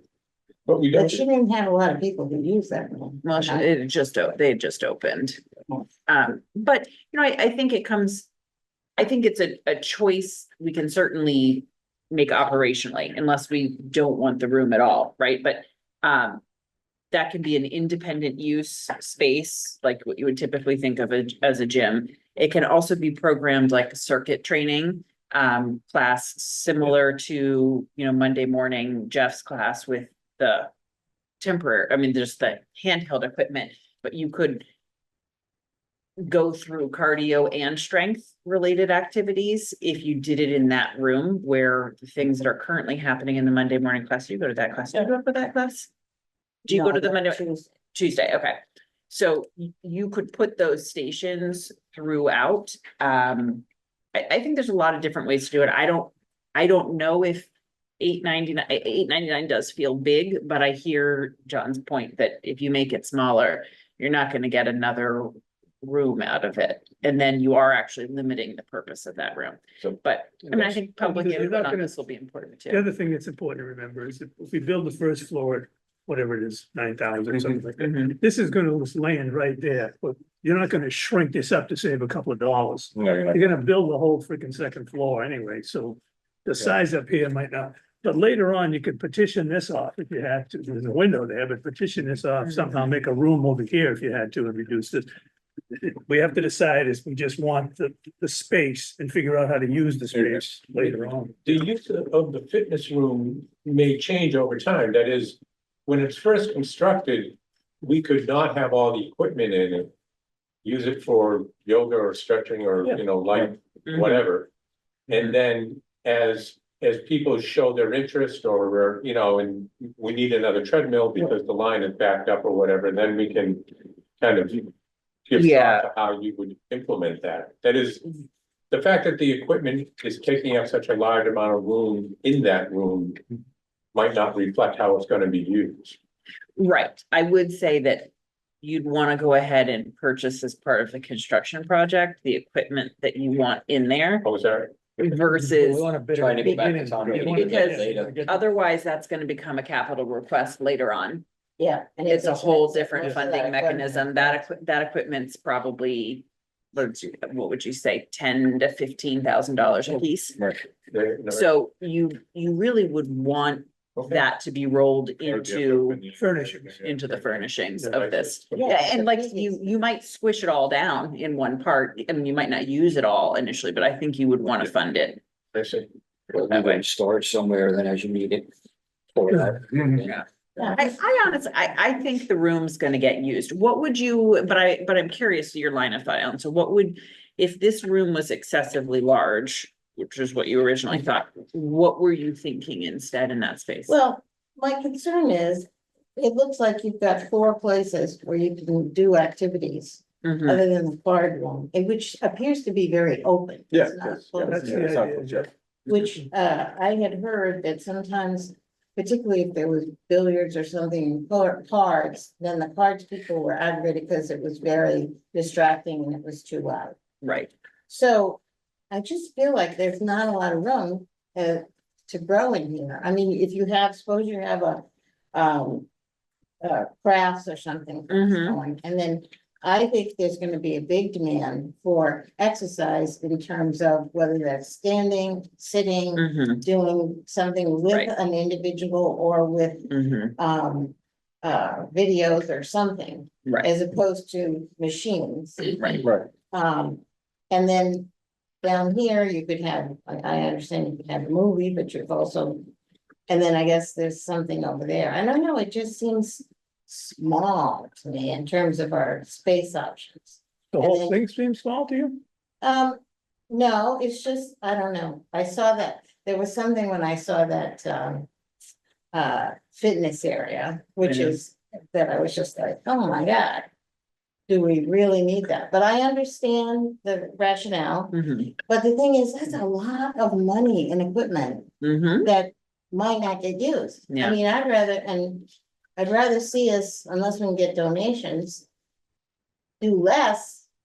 Of course, it's gonna be harder to get don't get the money later, but, I don't know, Yeah. I would prefer to see more space where we can do other type of exercise. I think exercise is one of the most popular things that people do in senior centers. But, So I would, as I'm envisioning it, the downstairs main room has that 2/3, 1/3 split. You can leave the lunch tables up on the smaller section. And then basically that larger section can run exercise all day long. Oh, right, downstairs. Downstairs, all day long. Unless you have a movie, right? Exercise unless there's a movie, all day long. So you've got a lot of opportunities in there. At some point, I'll ask you whether the dimensions fit indoor pickleball or not, based on the slope of the roof and where it is. 44 by 22, and I think you need like 8 feet or something around it in that, yeah, I can double check the height, but currently this is a completely open space. Right, okay. Yeah, when I laid them on top of each other, it didn't actually look like the whole thing was vaulted, but maybe the whole thing is vaulted. So it's lower down here, but by here is probably, yeah. Okay. Right now, this is still getting worked out, the Sure. angles and stuff like Okay, that. yeah, so no problem. Don't get So, involved. so what I'm thinking is you've got, you know, to Ellen's point, you've got the multi-purpose room running exercise all day long. The activity room can have a multitude of programs in it, arts and crafts, current events, whatever. And then upstairs, I would foresee, like knitting, conversation group, things that are informal and boisterous, which the knitting group is boisterous. Only in air. Happening up, there's a reason that many senior centers call them naughty knitters. There is a reason it's that way. So, but that way, that's the downstairs reception and library is a little bit quieter. But if you've got an informal group of people, but it's gonna be more vocal, they might be up in the card area, and that might be alternating between cards and games and laughing sort of stuff. And then you still have those 2 rooms upstairs, because activity room 2 and 3 are both pretty large in terms of who you can accommodate in there. 16. So you could accommodate essentially 2 exercise classes always, you know, one in the main downstairs room and then one in one of the activity rooms. Absolutely. Yeah, that really becomes a matter of settling into whose classes need which equipment so that you're not. So when I was a program coordinator, I walked my 10,000 steps a day in a building about this size well before noon. Setting up, breaking down rooms, blah, blah, blah, like chairs and tables. You'd want to get into a rhythm where if there was a class that needed free weights and yoga balls, that class was in the same room all the time with those other ones. Which is a question I'm gonna have for you later about storage in the main room. Cause you don't wanna be bowling up the stairs with a bunch of yoga balls. Fill the elevator, stuff it full, send it up, you know? It's an elevator, not a dumbwaiter. So, but I mean, I'm open to, suggesting other things. I think people will use it, but So we lost the conference room, right? There's no conference room. there's no conference room. No. Which to me is, that was a no-brainer. Just because if you look at and I'll put a screen share, I'll bring it back down. If you've got if I'm meeting with one person, one older adult or a couple, they're gonna be in my office. If I'm meeting with, a couple or one individual and maybe the Board of Health nurse or something, that let's say there's 3, 4, 5 of us, we're likely to be upstairs in the wellness room, another private space, but still slightly bigger than my office, a little more configurable. Then if we go to a slightly larger group, 5 to 8 people, like a council on aging board meeting or a board of the friends, you guys are going to go in the downstairs activity room or one of the upstairs activity rooms. Those rooms will be too big for you, but you can be in that space, or you could be in the card and game space that's more open upstairs. And then any bigger than that, all of a sudden you need a bigger space anyway. So I just think it's hopefully sometime soon, we're gonna show this to the yes, community and get their feedback. yeah, I mean, I think this is what at least from my perspective, this is what I was waiting for, because it's so hard to discuss it without something to really look I at. mean, it's exciting to see it, because Yeah. it's got so much. I mean, it's easy to nitpick anything, but I do love this, the downstairs area with the lounge and then the library, because we've seen that and it really works very nice, and the office space seems to be good. Now, are you gonna put outdoor pickleball courts and things like that? We haven't talked about. We haven't talked about that yet. Well, that's huge. I mean, isn't it, Katie? I mean, it's certainly very popular. I think it would depend on where we cited it at, because, we're almost adjacent to the pickleball courts at the Yes, high right there. school. If Right. The tennis courts. the tennis courts were relined, that's where most people are playing. They're lower, or are you talking about the ones that are up? Tennis courts right by the high school on Washington Street. Okay, They have so a. you'd have to drive to it from there. You can't get to it from this. Well, we you haven't walk- really, Well, it depends on how far you go. yeah, well, What am I thinking? we haven't really decided where I think on this site it would go, but one of the options is very near the tennis courts. And I don't know, that's pretty sloped right there, right? Yeah, these folks So- have difficulty walking there. Well, I mean, with Well, that's the, the ADA compliant to. Get- Well, if they're gonna play pickleball, well, that's my, Yeah. yeah, so That's right. the pickleball players are gonna be the younger or more agile users anyway.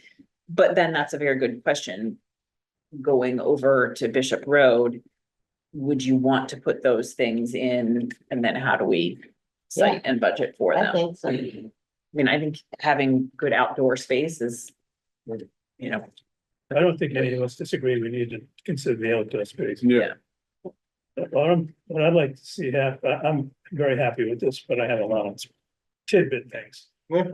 To me, this looks just exactly like Wilbraham. I mean, it's basically the Yeah. same thing. We come in the same way, the cast in the same, the library, whatever. The general idea is Wilbraham that we see here. Reminds me of North Andover.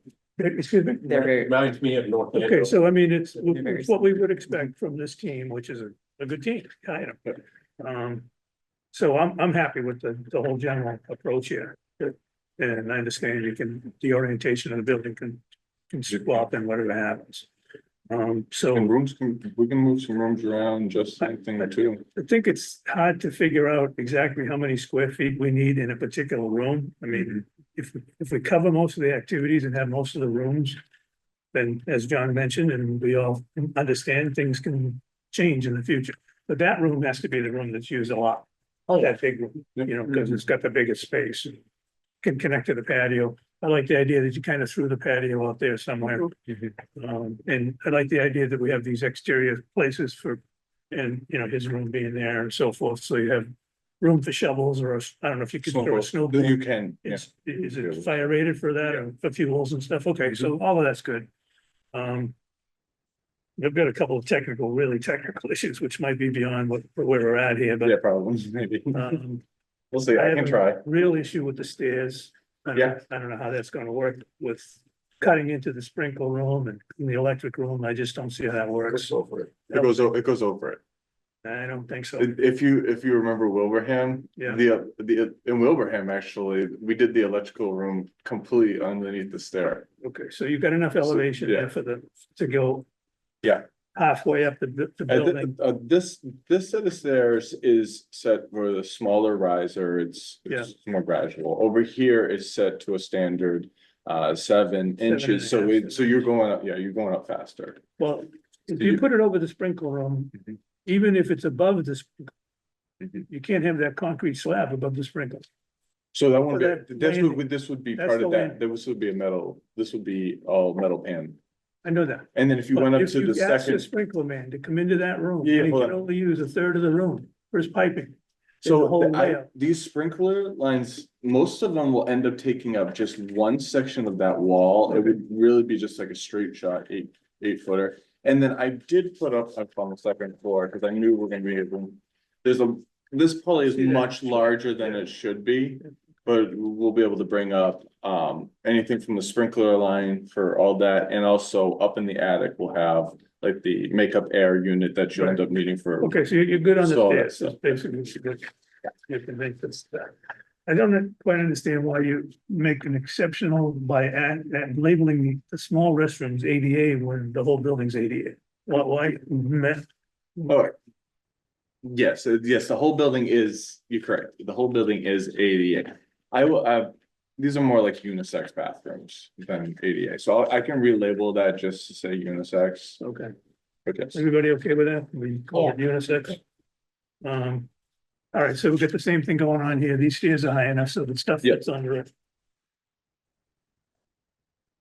I had a question, but I got the answer by looking at the notes. Office number 3 has 2 doors, but I guess we want it that way. Office number 2, yes, because if, say that. This person wants whoever coming in, they say it's a veteran, right? That they have somebody come in and maybe talk or whatever, but. The person using this office might need to go use Okay. the copier or desk That's or the way you whatever. want it, right? Yeah. Mhm. Flash that up. When we put a fireplace in general, what are we fueling that with? How does it run? Electricity. Propane, natural gas, So do we have a vent system then? Right? yes. So we're gonna go on through the ceiling and out to the side and not straight up? We have done both. I prefer to bring it straight up. Just because sticking it out the side of the building, you're gonna end up getting some kind of residue Right. from whatever's going up. So, yeah, coming straight up, and That's why I had- these are things that will kind of get worked out, but like I've started to kind of think of some chase areas that could possibly. Okay, Those things, yeah, so it's usually, propane. propane, natural gas. Okay, so Dave's room, that's a garage door on the side I see basically here. Yep, roll door. You get to know. I'll put a little bunk in here for you. Oh, yeah. Which cartoon characters are going on the ceiling? Dave's room has got a garage It's gonna be door. mirrors on the ceiling. Gonna be what? Mirrors. Mr. Catlin's So we everybody. preference for single doors, Yeah. 3 6 Three doors. six stores, everywhere's 3 6 stores, So that was my question. Yeah, When everywhere. you say, no, I don't think they are, so that's why I'm getting that. So The which doors? restroom doors aren't 3 6. These are, you're talking about egress and Oh. walking through the building doors. I was scared, but they will be, yes, they're supposed to be all 3 6. 2/16 of an inch is 1 foot. No, I mean, I just Yeah. can tell by looking at it the way it's.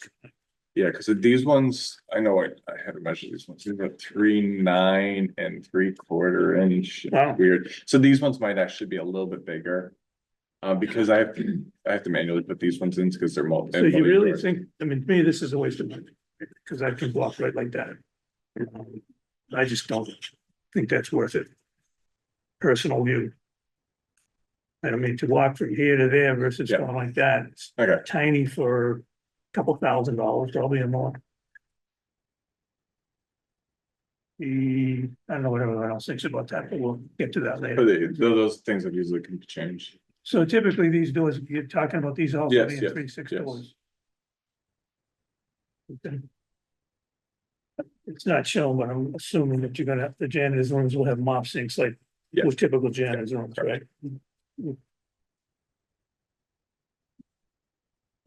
I think we talked about mechanical shafts already, so I don't want to ask about that. This is just again a technical thing. The second floor on that. This room here, we have the shower. Yep. My preference would be for those fixtures to be on an interior wall, not an exterior wall, for potential freeze ups 20 years from now. Yeah, because we got, spray foam installation on this, but yeah, like the plumbing could probably end up getting into this wall, Just, this you know, wall, but I know maybe for the chase it, for the fat it, shower, or something, or the whatever. shower itself would either be these two, it would be the That's just, you know. sink. We have a rain head and. Yeah, there we go. So I did want to add in there, I did ask the deputy chief of the fire department about what was required for shelters and see if there were any Yeah. guidelines or regulations that we need to work with. The response I got was basically like, no, it's not that specific.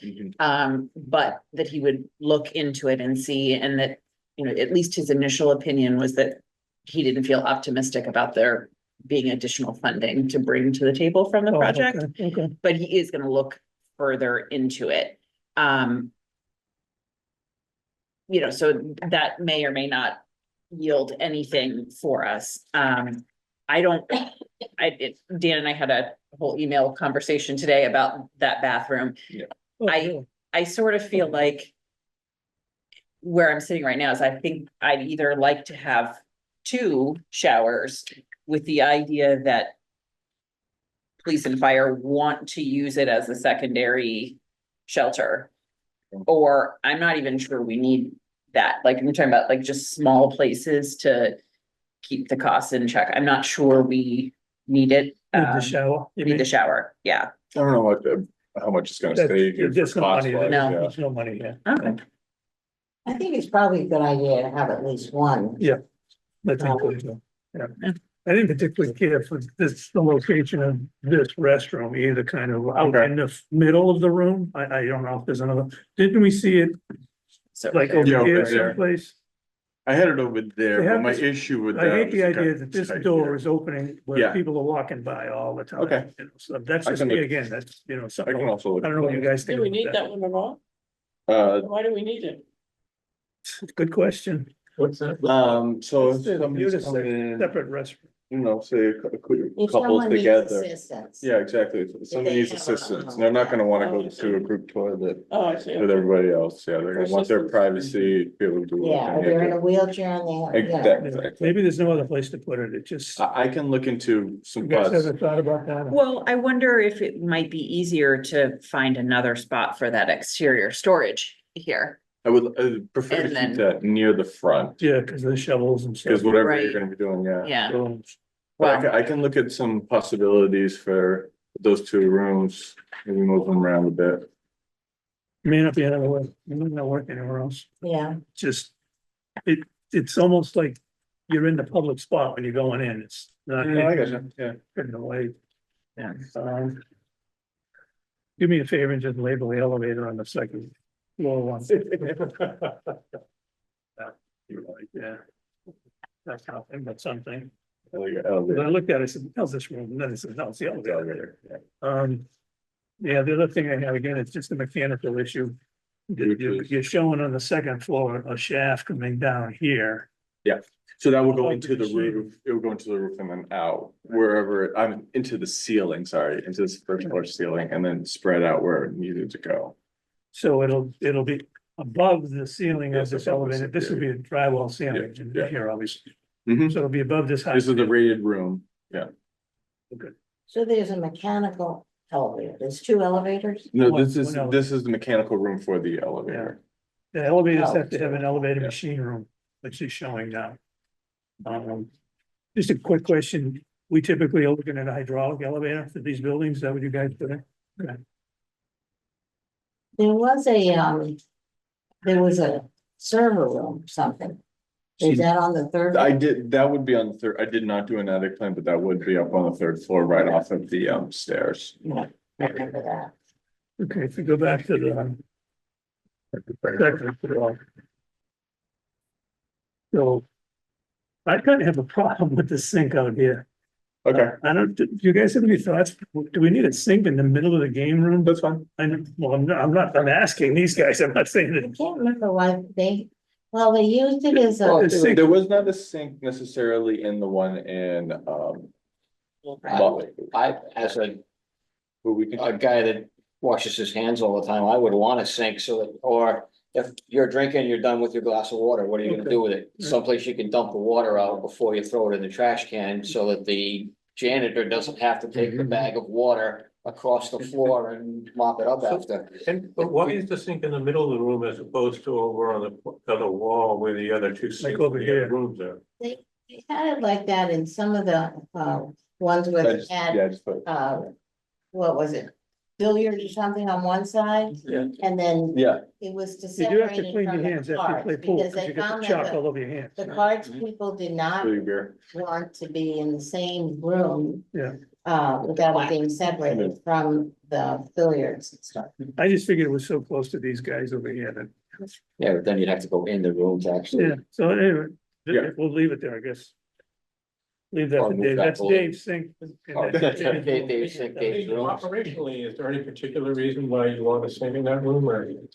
I mean, no, not necessarily. I mean, especially if we're not putting a billiards table there, but I'm looking at that space right now with kind of fuzzy the eyes, rest just of it too, because I too. think we're gonna go for public input and people are gonna hopefully overwhelmingly one way or the other tell us they either do want the billiards table or they don't. And then I think we're gonna have to modify that room, the layout of that room. It looks like So, it'll work, one would work, yeah, maybe, right? Is it here and here, the two? you said it was. Yeah, yeah, exactly. It could fit like right here and over here. And this, okay, if we move this Turn over that- here. Turn then that we 90 could- degrees. Yeah, there's a, You put another so one so there, we're yeah. keeping the sink, I guess, is what we're doing. And I didn't see any storage in the game.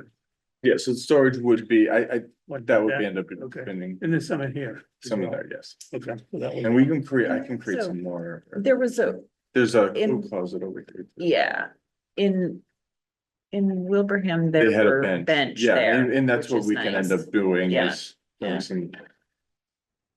Storage. and Which is nice to observe, you know, like you can watch people or talk to them, Exactly. even if you're not playing the game. Yeah. Yeah. I'm good, thank you. Other thoughts, other?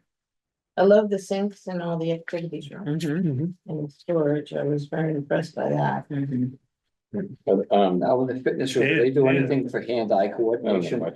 You got lunch? No. I was just wondering about Like a juggling block. acoustics and sounds, so like the activity rooms above the library, do you ever have issues at any of the other So facilities like and stuff like that? we put acoustic paneling, normally up along the multi-purpose room, Okay, up here. there's gonna be some sound kind of going through the glass, but you're not gonna really hear much. I haven't noticed when I've been there listening to some presentation, haven't noticed much.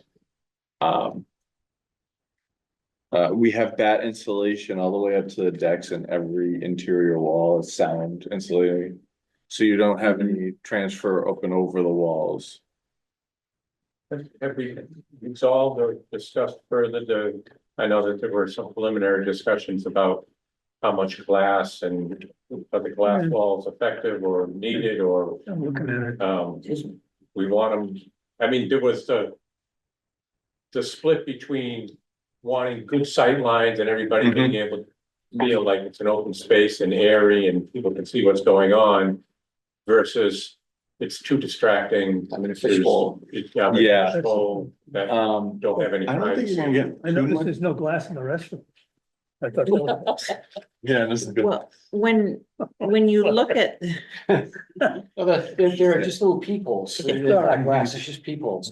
but when you look at like the downstairs activity room, the way with the bathroom, the way that it is currently, you don't have that whole wall being glass. It's really just you're a seeing that door and little a side side light. light. Yeah, I think exactly. the side lights are really nice. And that Like, happens even upstairs, you're only seeing really just the side light into these rooms. yeah, just because of the way this it's laid out. The multi-purpose room down here probably has got the biggest piece of glass. So how is glass designated on I a? think it's a valid question. Oh, you get that tiny. Oh, yeah, you got the tiny ones, so it's really hard to see. And then we have Side a light. problem How do you in see two of glass on them, here? where So people were, these ones right here, you see how it's wider here, this is all glass. Thank This you is for all coming, glass. sir. Bring a white line, Yeah. thin line, like, just like. where people were running into glass. This is- So we like those frosted bands. Yeah, I saw that, because Yeah. what they had at a couple places was, they It's that put up, stuff like that. they had like, they had these on the windows. That was awful. It's terrible. Yeah, no. Those were but I not, think those that- were not Catlin buildings. They No, were no, other but I ones, think yeah. the frosted, just to give Given some it's some kind of designation. generation, yeah, Yeah. so you know there's something there, yeah, I've walked into myself. Yeah. Yeah, you could skip that side light in the wellness rooms, for instance, if you Yeah. really wanted more privacy. Yes, I Yeah. definitely would not want a side light there because I want to be able to do massage in there. Okay. No side light Oh, and a I'll solid, set up an appointment. there you go. Side light and a solid door for that one, for sure. We'll have the cops there happy, no happy endings. Boy, Somebody had to say it. It's a senior center, buddy. Yeah. You know what, the largest Yeah. population of God every year in Suffolk is in Yeah. some of those. Yeah. Elderly centers. Eventually it's said, and I think we'll be 16 again. Well, the preceding 90 seconds are not going in the minutes. So any other committee feedback on this? I mean, obviously, this is like, so just the draft, there's a lot more to be worked and. Yeah, as we I get- don't know over the next couple of days, if you guys I think come we up made with a some lot more of things, progress. please send it over. Made good progress. So, Yeah. Katie, if you haven't had a chance to see Groton yet, they have an indoor pickleball court in their bit large multi-purpose, room. Okay. There's only one. And the court was delineated by the floor, that is the floor, how it was laid out and the pattern on the Oh, the floor. pattern of the wood on the floor. Gave you the pattern that was Yeah. necessary. That's very cool. Very. I don't know, Just lay the net and everything right there. but I don't know to what extent it is well used or frequently used, or whether people get And like the ceiling, even in spite of the fact that it's a high ceiling, whether or not the ceiling is still too low, you know, those kinds of things. yeah, yeah. And I think that's gonna be part of, The garage The is a public- lot lower than this. Oh, is it? Garage, that Yeah, was only a single story building, didn't have Oh, that that's- slope. that's true. Yeah, that was probably a Yeah. 10-foot ceiling, but that's. I mean, way- I think if we had indoor pickleball, people would definitely use it. You know, I just want people to understand that noise is really grating for hours on end. But that might be one of the ways that it's used, that room is used in the afternoon. Yeah. But I would just want to set expectations then that no matter how good your players are, and they'll have a wide variety of them. Yeah. the walls in that room are going to look like you played pickleball in that room. If you play pickleball in that room, they're going to scuff every time the ball hits the wall. So as long as everyone's, well, yeah, because you're gonna have, I mean, it's not a heavy ball. Yeah, it is, but Still makes a mark. but I'm not gonna mop that floor after every lunch, but before they play pickleball. So that will be it will be more like the dust marks, like the foot traffic dirt is gonna hit the wall with the ball every time. That's what I mean. Not like it's gonna break the drywall or anything. Make it textured so the ball deflects, so then they won't want to play pickleball in there. Oh, gosh. Yeah, good point. Well, at the vestibule coming in, is there an overhang as Yes, people come in? yes, this will be an overhang right here. I have a wraparound roof that kind of goes around the whole thing. Again, that's budget specific, but, yeah, yeah, the walk. Yeah, did you see the walk? Thank you for putting my walking track in there. I love it. Can people drive up? Yes, under they the will. cover? Under the cover? I'd love that if No, they that's could. not a cover, In that's order a to- different name and type. That's a can. No, but Or in the order to crochet. be able to drop off Portico. They can- people, I you think know, that- when I think it's that's what raining or winter is snowing. coming, weather is Particularly coming. some of them are Right. have walkers or other Wheelchairs. things. It would be very difficult to try to get out of the car and into the thing if you don't have some kind of a cover. I mean, that would be ideal. That would I be- would love to know, what that I mean, at some point we'll start looking at what does that add But to it seems right? like that's critical, doesn't it? Well, here this is, does that represent the roof? But well, it's better shown here, I guess. Yeah, right now it's stopping pretty much right at that. Yeah. Drop off, alright, so it's not covering, passing over, we're gonna have to bring it up higher. If you're gonna be trying to Oh, get it's your gonna be van in rated there, very it's gonna be pretty high up there, and then you're also gonna be looking at, you probably might have to sprinkler it. Because of. Yeah. The size of it, so there's some. definitely- Because where was it? What was the other place we went? Yeah, Sudbury? the worst one was Sudbury. People were pulled up in vans, getting people out, and it was a mess. It was just a mess. And the handicap parking, or the accessible parking, better word, was off to the left, which was really strange. It wasn't directly in front of the Yeah, but the building. Yeah, people were standing. it was on really the tough. The guy was trying to get a van in there and it's snowing. Doesn't work. It's really not. Yeah, but we went to Wilbraham and then the Wilbraham entrance had this, basically the same Yes, design, yeah. but it had a long patio there. It had a deeper patio, and that might get changed once I get depending on how the They have- house lays out. Piece of land there, piece of land. Drop off maybe closer to farther. Yeah, I don't think that's important.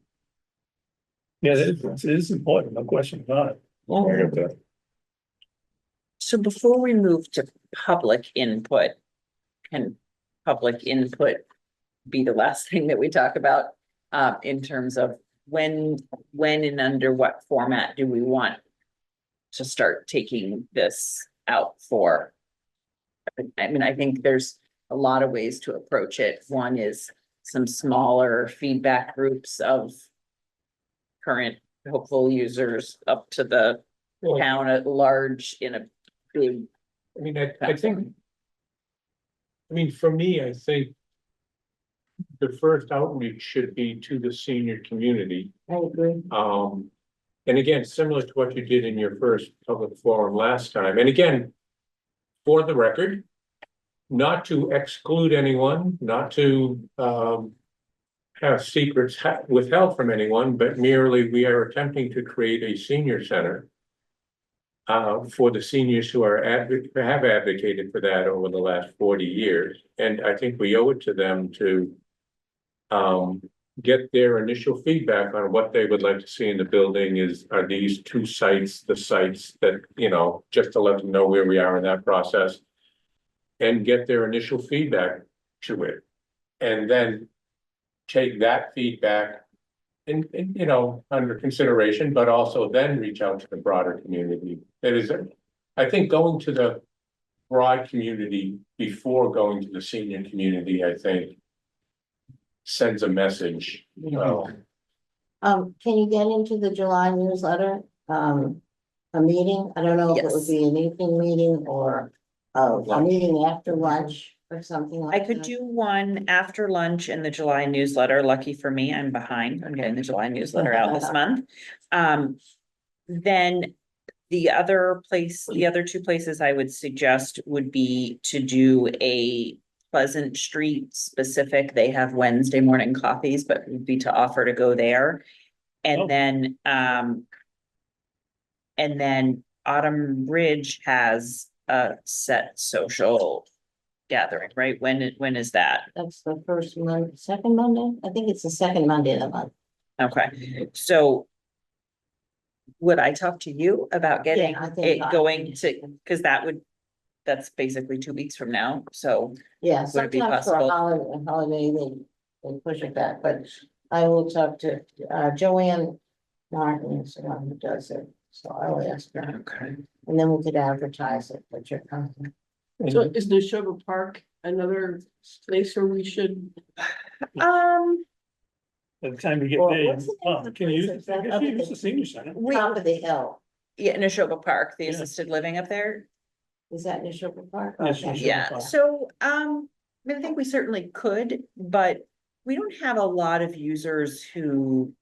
Once they transition to living in assisted living, they may occasionally come back for a meal or something, but Right. typically.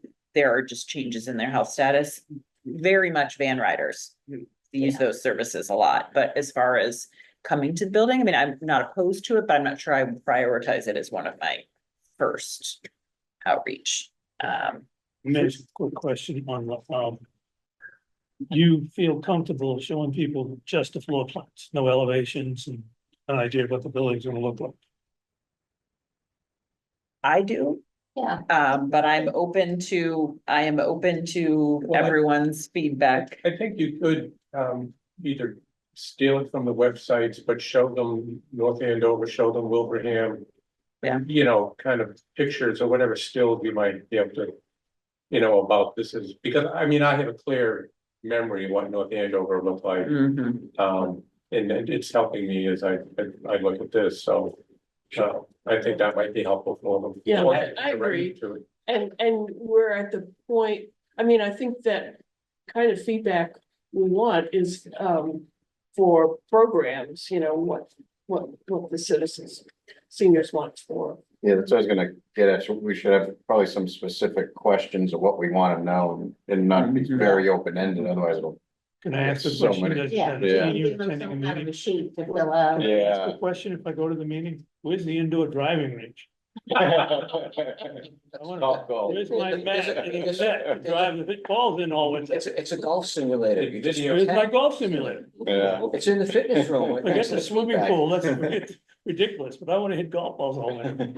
And you'll have a line for that. Well, that costs $100 a month.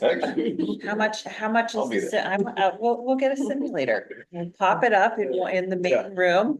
Be picking out, Put it back they'll be down. picking out tickets to get in there. The other part of the fitness room, cut the fitness room. Maybe in September, when people come back from vacation, and we've already gotten some One next to the feedback garden and a from bucket. seniors that we've approached. $100. We could do more of a public meeting Mhm. at the library or town hall or someplace, or Yeah. the high school. Where we did it last time. All right, so in terms of questions that we want to ask people, for me, I really want to ask about the billiards thing. That's, I think, an important question. I'd like to ask about indoor pickleball. Oof. It's a tough one. Cause everyone's gonna say yes to that. You- Well, but I mean, What about outdoor Well, pickleball? Are you gonna have- I think they may say yes to it. But I think helping them understand what the trade-offs are for it, that is, yes, we want.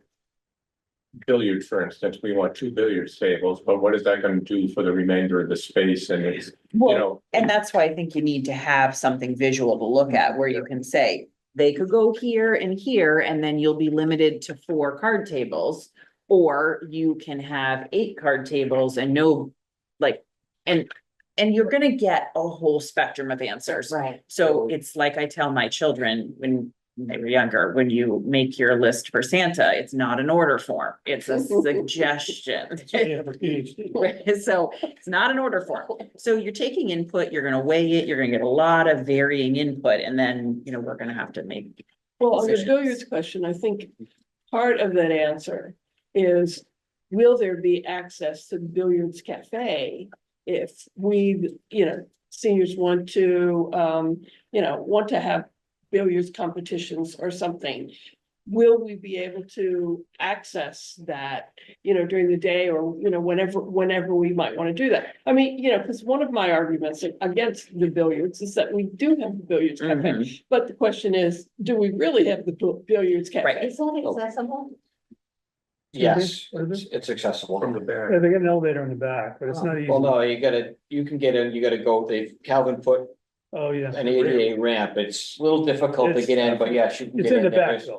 You go through the back, you go Ramp is through in the the door, back. and it's a couple little ways to get in, but it's Yeah. accessible. The problem with that is it only opens at 4. It's only open from 4 to 10. That's right. It only So opens if in the people, evening. if the senior center is open from Just 8 saying, to a 5. method, cooperative effort is. Yeah, but, could it be, I mean, would they be amenable to, opening it at a different time for a specific event? Maybe weekly you have, your weekly billiards, thing. Good idea. I might like it. I'm sure they'd be amicable to it, but what's the cost? What are they gonna charge us? I mean, They charge- I would consider that a future operational issue to work out. Right, it really, feeds into this question of whether we want Right. pool tables. How popular are billiards? Yeah. Right. Very. And so I think that can be an evolving question is, I can foresee a circumstance where we are open, one evening a week, and maybe that one evening a week that we're open, there's billiards at the billiards hall at 4 o'clock. I don't know. I'm gonna go into that with a completely open mind as far as what people say. What else besides billiards and pickleball are we? Darts. I had a, I'm getting kind of certain for darts. Doesn't sound like a man. Having a- I know. Yeah. Can't wait to be a senior. Yeah, throwing axes too. Yeah. I just No. want- We're actually gonna do that this summer. There's a place nearby There you here go. that opened with axe throwing, so we're Oh, gonna. yeah. Stuff's a blast. It's a lot easier than you think. One down in Apex. No, I was actually in Arizona when we did it. Well, it really wasn't that I hard. was trying to think how you'd open up the discussion of the presentation, to the seniors. Are we, as a committee, solid enough to say, you know what? We've decided on the size of the building. We think this fits the needs of the town of Ayer, and then go into the programs. So someone doesn't Right. say, make the building bigger, make the building Right. smaller, Right. That kind of approach. At least we've decided this is based on how many meetings that we've had and working with the architect, that we can decide this is the building size. Yes. And then within that footprint, we're trying to get your input. So we're not getting their input on the building size is what I'm trying to get beyond. Is that possible? Yeah. I think so. I think we need to make it clear that we visited a number of other senior centers, that we've done a lot of research about that. And, this is how we came up with this particular design, which is a very successful model There you go. that we've seen in other towns. And that's why, we have this architect and we're recommending this. But we want to ask them for their input and what kind of activities, we've thought of different activities, whether it be arts and crafts or whether it be some type of sewing or knitting Mhm. and cards, current events, Pottery, exercise, here's one killed. Storage. Killed. Storage. yeah. Going back to the storage. Exercise and whatnot. And that's why we put this together, but we need to know, there was a big thing in Groton when they were doing it, that some of the guys wanted woodworking. They were like, I need to have woodworking, Wow. but Yeah, if it that's- comes up, you could probably, The Townsend Senior Center had a woodworking and wood carving class. It was Sure. it was all with. They had their storage space, like, so in the upstairs, where's upstairs? Upstairs. So you've got this walk-in closet here and the walk-in closet here. They had bins in the equivalent of that space, and they would pull them out, and then it smelled really good for a couple of hours, and like, you know, the wood chips flying everywhere, and then I would come in with the vacuum cleaner afterwards and then set it up for watercolor. So So- Dave down to Dave's house to do the same thing. And so, My basement's not clean yet.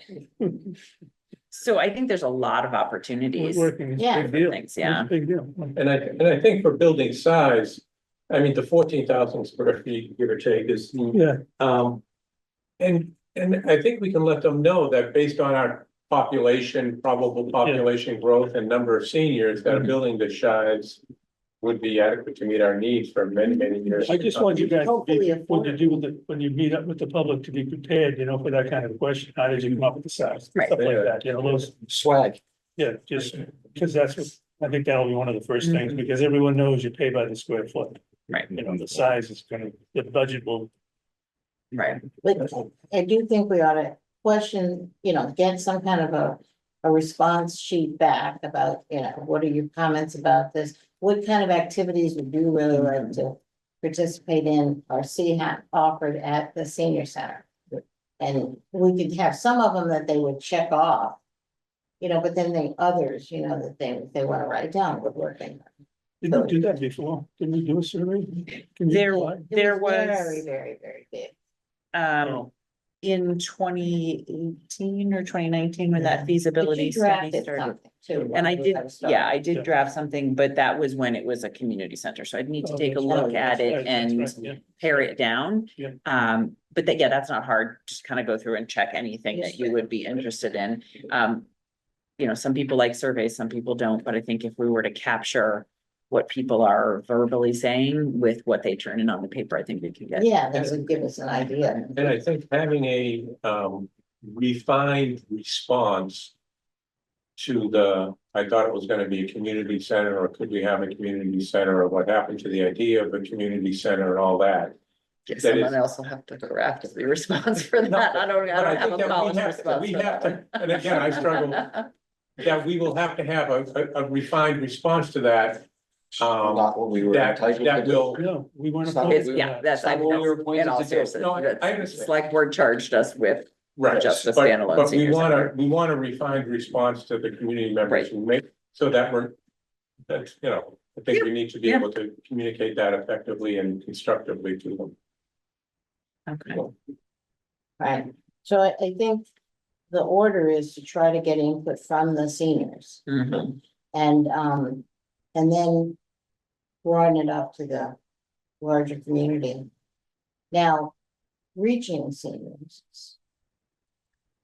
I mean, you can reach a certain number through your newsletter, but you don't contact all seniors, right?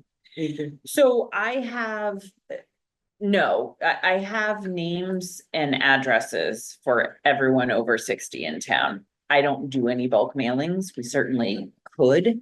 I don't know that I would do a bulk mail at this point in the process.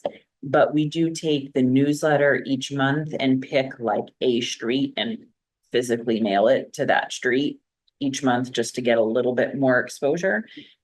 We print almost 500 newsletters. It goes out via email to 275-ish people. It doesn't mean that those are two exclusive sets of people, but How many seniors are in there? 2,059 as of the 2020 census. So that number is And I larger think now, we but that's the official number. Build towards a meeting Mhm. sometime in the fall, when we solidified this and solidified the site plan. And where we mail out the invitation. Right. For them to come, Yep, and then I think that's a whatever great idea. meeting we do, put it on Zoom or whatever, Mhm. so they can watch it and get buy-in. Cause we're gonna need those people to Mhm. go to town meeting. And Facebook is, where will we post? Yeah, I mean, these initial forums here, where will we post? So the senior center could advertise and the town of Ayer page could certainly do their Facebook pages for that piece. And then inevitably, Action people on share it. that into the Ayer community pages and things like that, but they would go on the official town social media. But you could get into the action unlimited too. if you were having something at the People read same. that? It's not a bad idea. People read it. Okay. Yeah, I played a word search every time it comes in. It's pretty good, actually. A lot of reading on it. And it- well, we've made phenomenal amount of progress. We all are doing Yeah. a great, it's very exciting to think we should have a place that looks like this. Mhm. That is for sure. I see what the budget comes in and see how everybody goes. You know. At least with these two areas, we don't have to buy land. Yeah. You know, Mhm. which is a positive. Mhm. Yeah, and What's the usual cost per, there is, yeah, Pauline's still, Oh, square foot? no, she's still on. Oh, still on? Okay, good. Oh, I just lost the, It's up there, the 600. view though. Did I do that? Oh, there we go. Some Okay. people say, I think it's like, Depends on where, yeah. is there a projection for how much per square foot? I, But yeah, yes. How much? 700 to 1,000. It's a thousand. It's up there now. I remember when I first started at 300, Yeah, used to be that was a a lot. lot less than that. When I was a little. 13 games. I can remember when you could put a square of shingles on your roof for $100. Yeah, Now it's 500. you should know. Was there any kind of financial estimate given by the town of how much they thought they were willing to pay? No, it's only Dennis interested in that. His remark was, it's not important to find out what, it's important to find out what we need. Right, I think you find out what we need, we go through this process, we come up with what the estimate is going to be.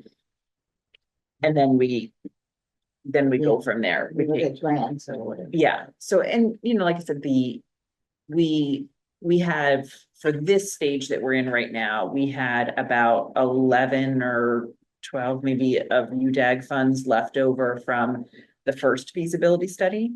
Then we have 60,000 of ARPA funds that were given to us by the select board.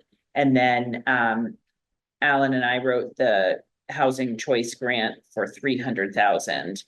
And then the next phase of that housing choice grant, they are expecting that we will be writing for the next phase, and the next phase is up to $3 million.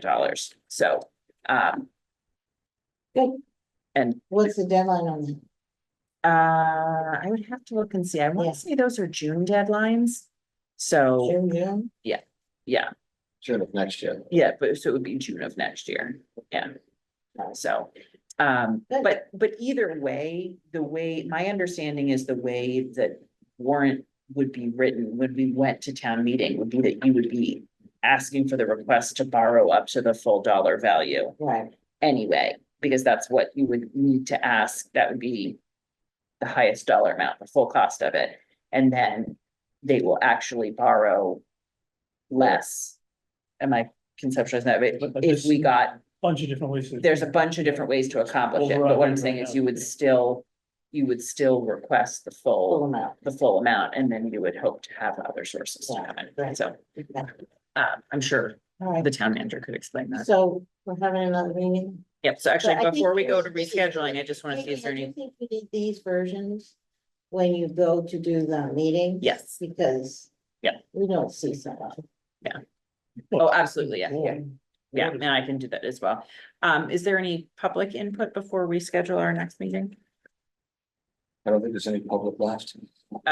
Yeah, no, there's. I'm trying to raise my hand, but I can't do it. I'm so sorry. Go There we ahead. go. Okay. Sorry. Thumbs up. Just a few quick points. Katie, I believe I heard you say there are 2,069 seniors in Ayer based on the 2,000. latest census. Based on the 2020 census, you know, obviously Okay, that's. latest, yeah, already- that's Yeah. good. Because I heard today it was 600 and I knew that could not be. And I'll just say this, I have never received any communications about anything senior, despite I've been a senior for 12 something years. So I don't know Oh. why that's happening, but no matter, I keep on in touch, so. All right, Well, I'll check the database and make sure your email is in there so that you're at least Yeah, getting that's fine. the I know where to email. find you, don't you worry. All right. Y'all talked a lot about Bishop Road. And I didn't hear any discussion about any meetings with Devons, the jurisdiction committees. There are two, one for the 3 towns and one for Ayer alone. But how will any of those issues with water and sewer change if jurisdiction returns to Ayer? I'm not expecting an answer, but I would like at least you to give that some consideration, because that's a big deal and that's coming up very, very soon. It's not gonna apply to this project. Sorry, Ken? We met with the Devon's Enterprise, well, excuse me, we met with Mass Development, we reported that in the minutes, didn't we? That we met with Mass Development? Mm. And Mass Development is working on the whatever questions that we had regarding, and it's US Fish and Wildlife, so there's no town that controls the other side of Bishop Road. It's Fish and Wildlife. No, I And- understand the salamander and all that other stuff, but if jurisdiction of Devon's returns to Ayer in the next 12 years, it could have a great impact on how the water and sewer is applied. And I just want to throw that out there. Received. Thank you. The other question I have is the West Main Street contamination. Is there any possibility that could progress into Bishop Road?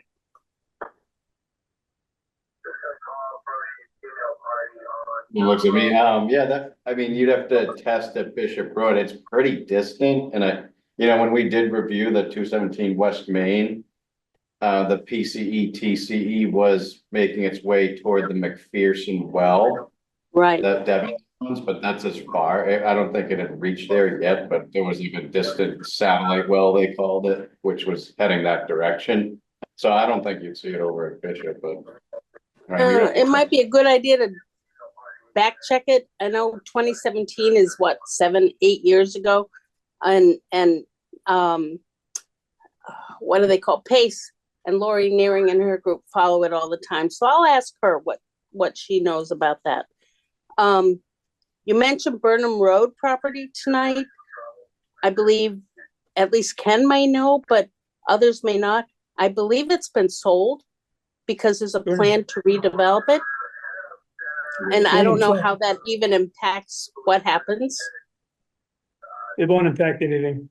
It's Burnham Trucking, I think is what I mentioned. Right. There's a new owner and he's redeveloping and he's gone through Right. site plan. Yeah. Yeah. And I don't It'll think be- that has any impact on what happens across the street. No. As far as the ledge, my house sits on the ledge. I would suggest you might want to look at, I think it's 48 and 60 Central Ave, which are 2 new developments that were built in the last 2-3 years. And there was a lot of blasting needed. And I just share that so that you all realize, because I do support the Groton Harvard Road site as well. And it can't hurt to know what the what do you call them? Geologists? I can't say the word, experts found there. So I just suggest that. And then last comment, the town owns the school complex. It leased it to this regional school committee. So hopefully you will all understand, and I don't mean that as a derelict comment, but the town owns the property. It will always own the property. It's a leased property, and hopefully we can move forward with that. And I just leave that, and thank you all for your time. You all continue to do a great job. I am very most appreciative. Thank you. Thank you, Colleen. All right, so I think that brings us to scheduling our next meeting. So if I have the action items, if I wrote them down correctly, Dan is going to complete his memo on the utilities for each site. Catlin Architecture is going to begin working on placing the building and just playing around with some of the feedback that we gave you. Let's see, we're going to begin some senior focused community outreach just to get some initial feedback. And we're going to figure out how to get on the school committee's agenda to get permission to dig test pits. Any other action items I missed? I'm not, I guess just for clarification, you wanted to double check that in fact what members of the school committee we're talking to. Yes, And yes, then that's decide if we're going to that group or the entire school. right. Yes, I kind of rolled that all up into one, but yes, that is what I wrote down. Yes. I'll follow up with Autumn Ridge. Okay, Okay. okay. Okay, coming to a meeting. Okay, so with that in mind, with those deliverables in mind, and I will get the senior center one, the Pleasant Street and the Autumn Ridge, hopefully I don't think it'll be a big deal to do those all in July. So when do we want to meet again? Well, I guess. Do we want it? I guess the school committee would be the hardest thing to kind of pin down in terms of finding. So. That kind of, I don't, well, I don't know when they meet or how often, so. So we're looking at like August Or late or late July. It'll take me a couple of weeks to do my stuff. so. Right. I definitely need time. I have vacation coming up. Did we have vacation? We have digging the Just holes? wait till- today? Oh, we need permission to dig. How many the holes months We before need we the dig. permission to dig the holes, yeah. So, Do we want to wait for permission from the school committee before digging the holes at Bishop Road? We could, I mean, I think we need first the plan showing approximate Yeah, I buildings and give you stuff, location. location of where we want. So once we have that, we could do Bishop Road. Yeah. I could coordinate with you guys and where to do the pits and so that could happen, but. We're not gonna bring a geologist in at this point. You're gonna just photograph the pit, the cross of the, the depth of the. Yeah, we can do a simple test pit log. Right, test pit Yeah. log, yeah, okay. Yeah, so. Wednesday, I don't know if we're still limited to Wednesdays or if there are other nights that work better for people. But that we could do the 24th or the 31st. That's 1, 2, 3, that's either 4 weeks or 5 weeks from now. I'm good with, Wednesday's good for me, Okay. but I'll divert everyone else. Anybody else? I think either one's good for me. So it doesn't Just matter. I think John's out that second one, 5 weeks out. Oh, Yeah, end of out on the July, so 31st. Okay, so maybe the 24th would be better. That would be better for him, yeah. Okay. All right. Okay, do we need to check with the guys that are here? Um, Of the scheduling next meeting? Or we just tell them? Just. I've just been, yeah, that's a fourth Wednesday, so I don't think we're gonna get town hall. Right, that'll be. Is it zoning? I Some, don't think so. The fourth Wednesday's normally clear. Oh, is it? Okay, well, so let's plan It's on on, the schedule, everybody goes up, they cut all their meetings in half in July and August, Zoning isn't boards, it? it's like the middle of the month, we're on the 15th to 16th. okay, We're on the Tuesdays. So is it Mhm. 6 p.m.? The only one is the Board of Health. Board of Health is the other one. I think we meet on Wednesdays once in a while. so I mean, it makes no difference to me where we meet, but I've just sort of, Technology better. Well, no, I just think there's technological issues here, but then there's space issues at town hall, so I don't think it really matters either way. So probably 6 p.m. or? Probably, yeah, 6 p.m. seemed to work for everybody, and then, You'll check and let us know. the location. Yeah. So 6 p.m. on the 24th? all right, do I have a motion to adjourn? Motion to adjourn. Second. All in favor? Bye. Aye. Chair says aye. Thank you, Great. everyone.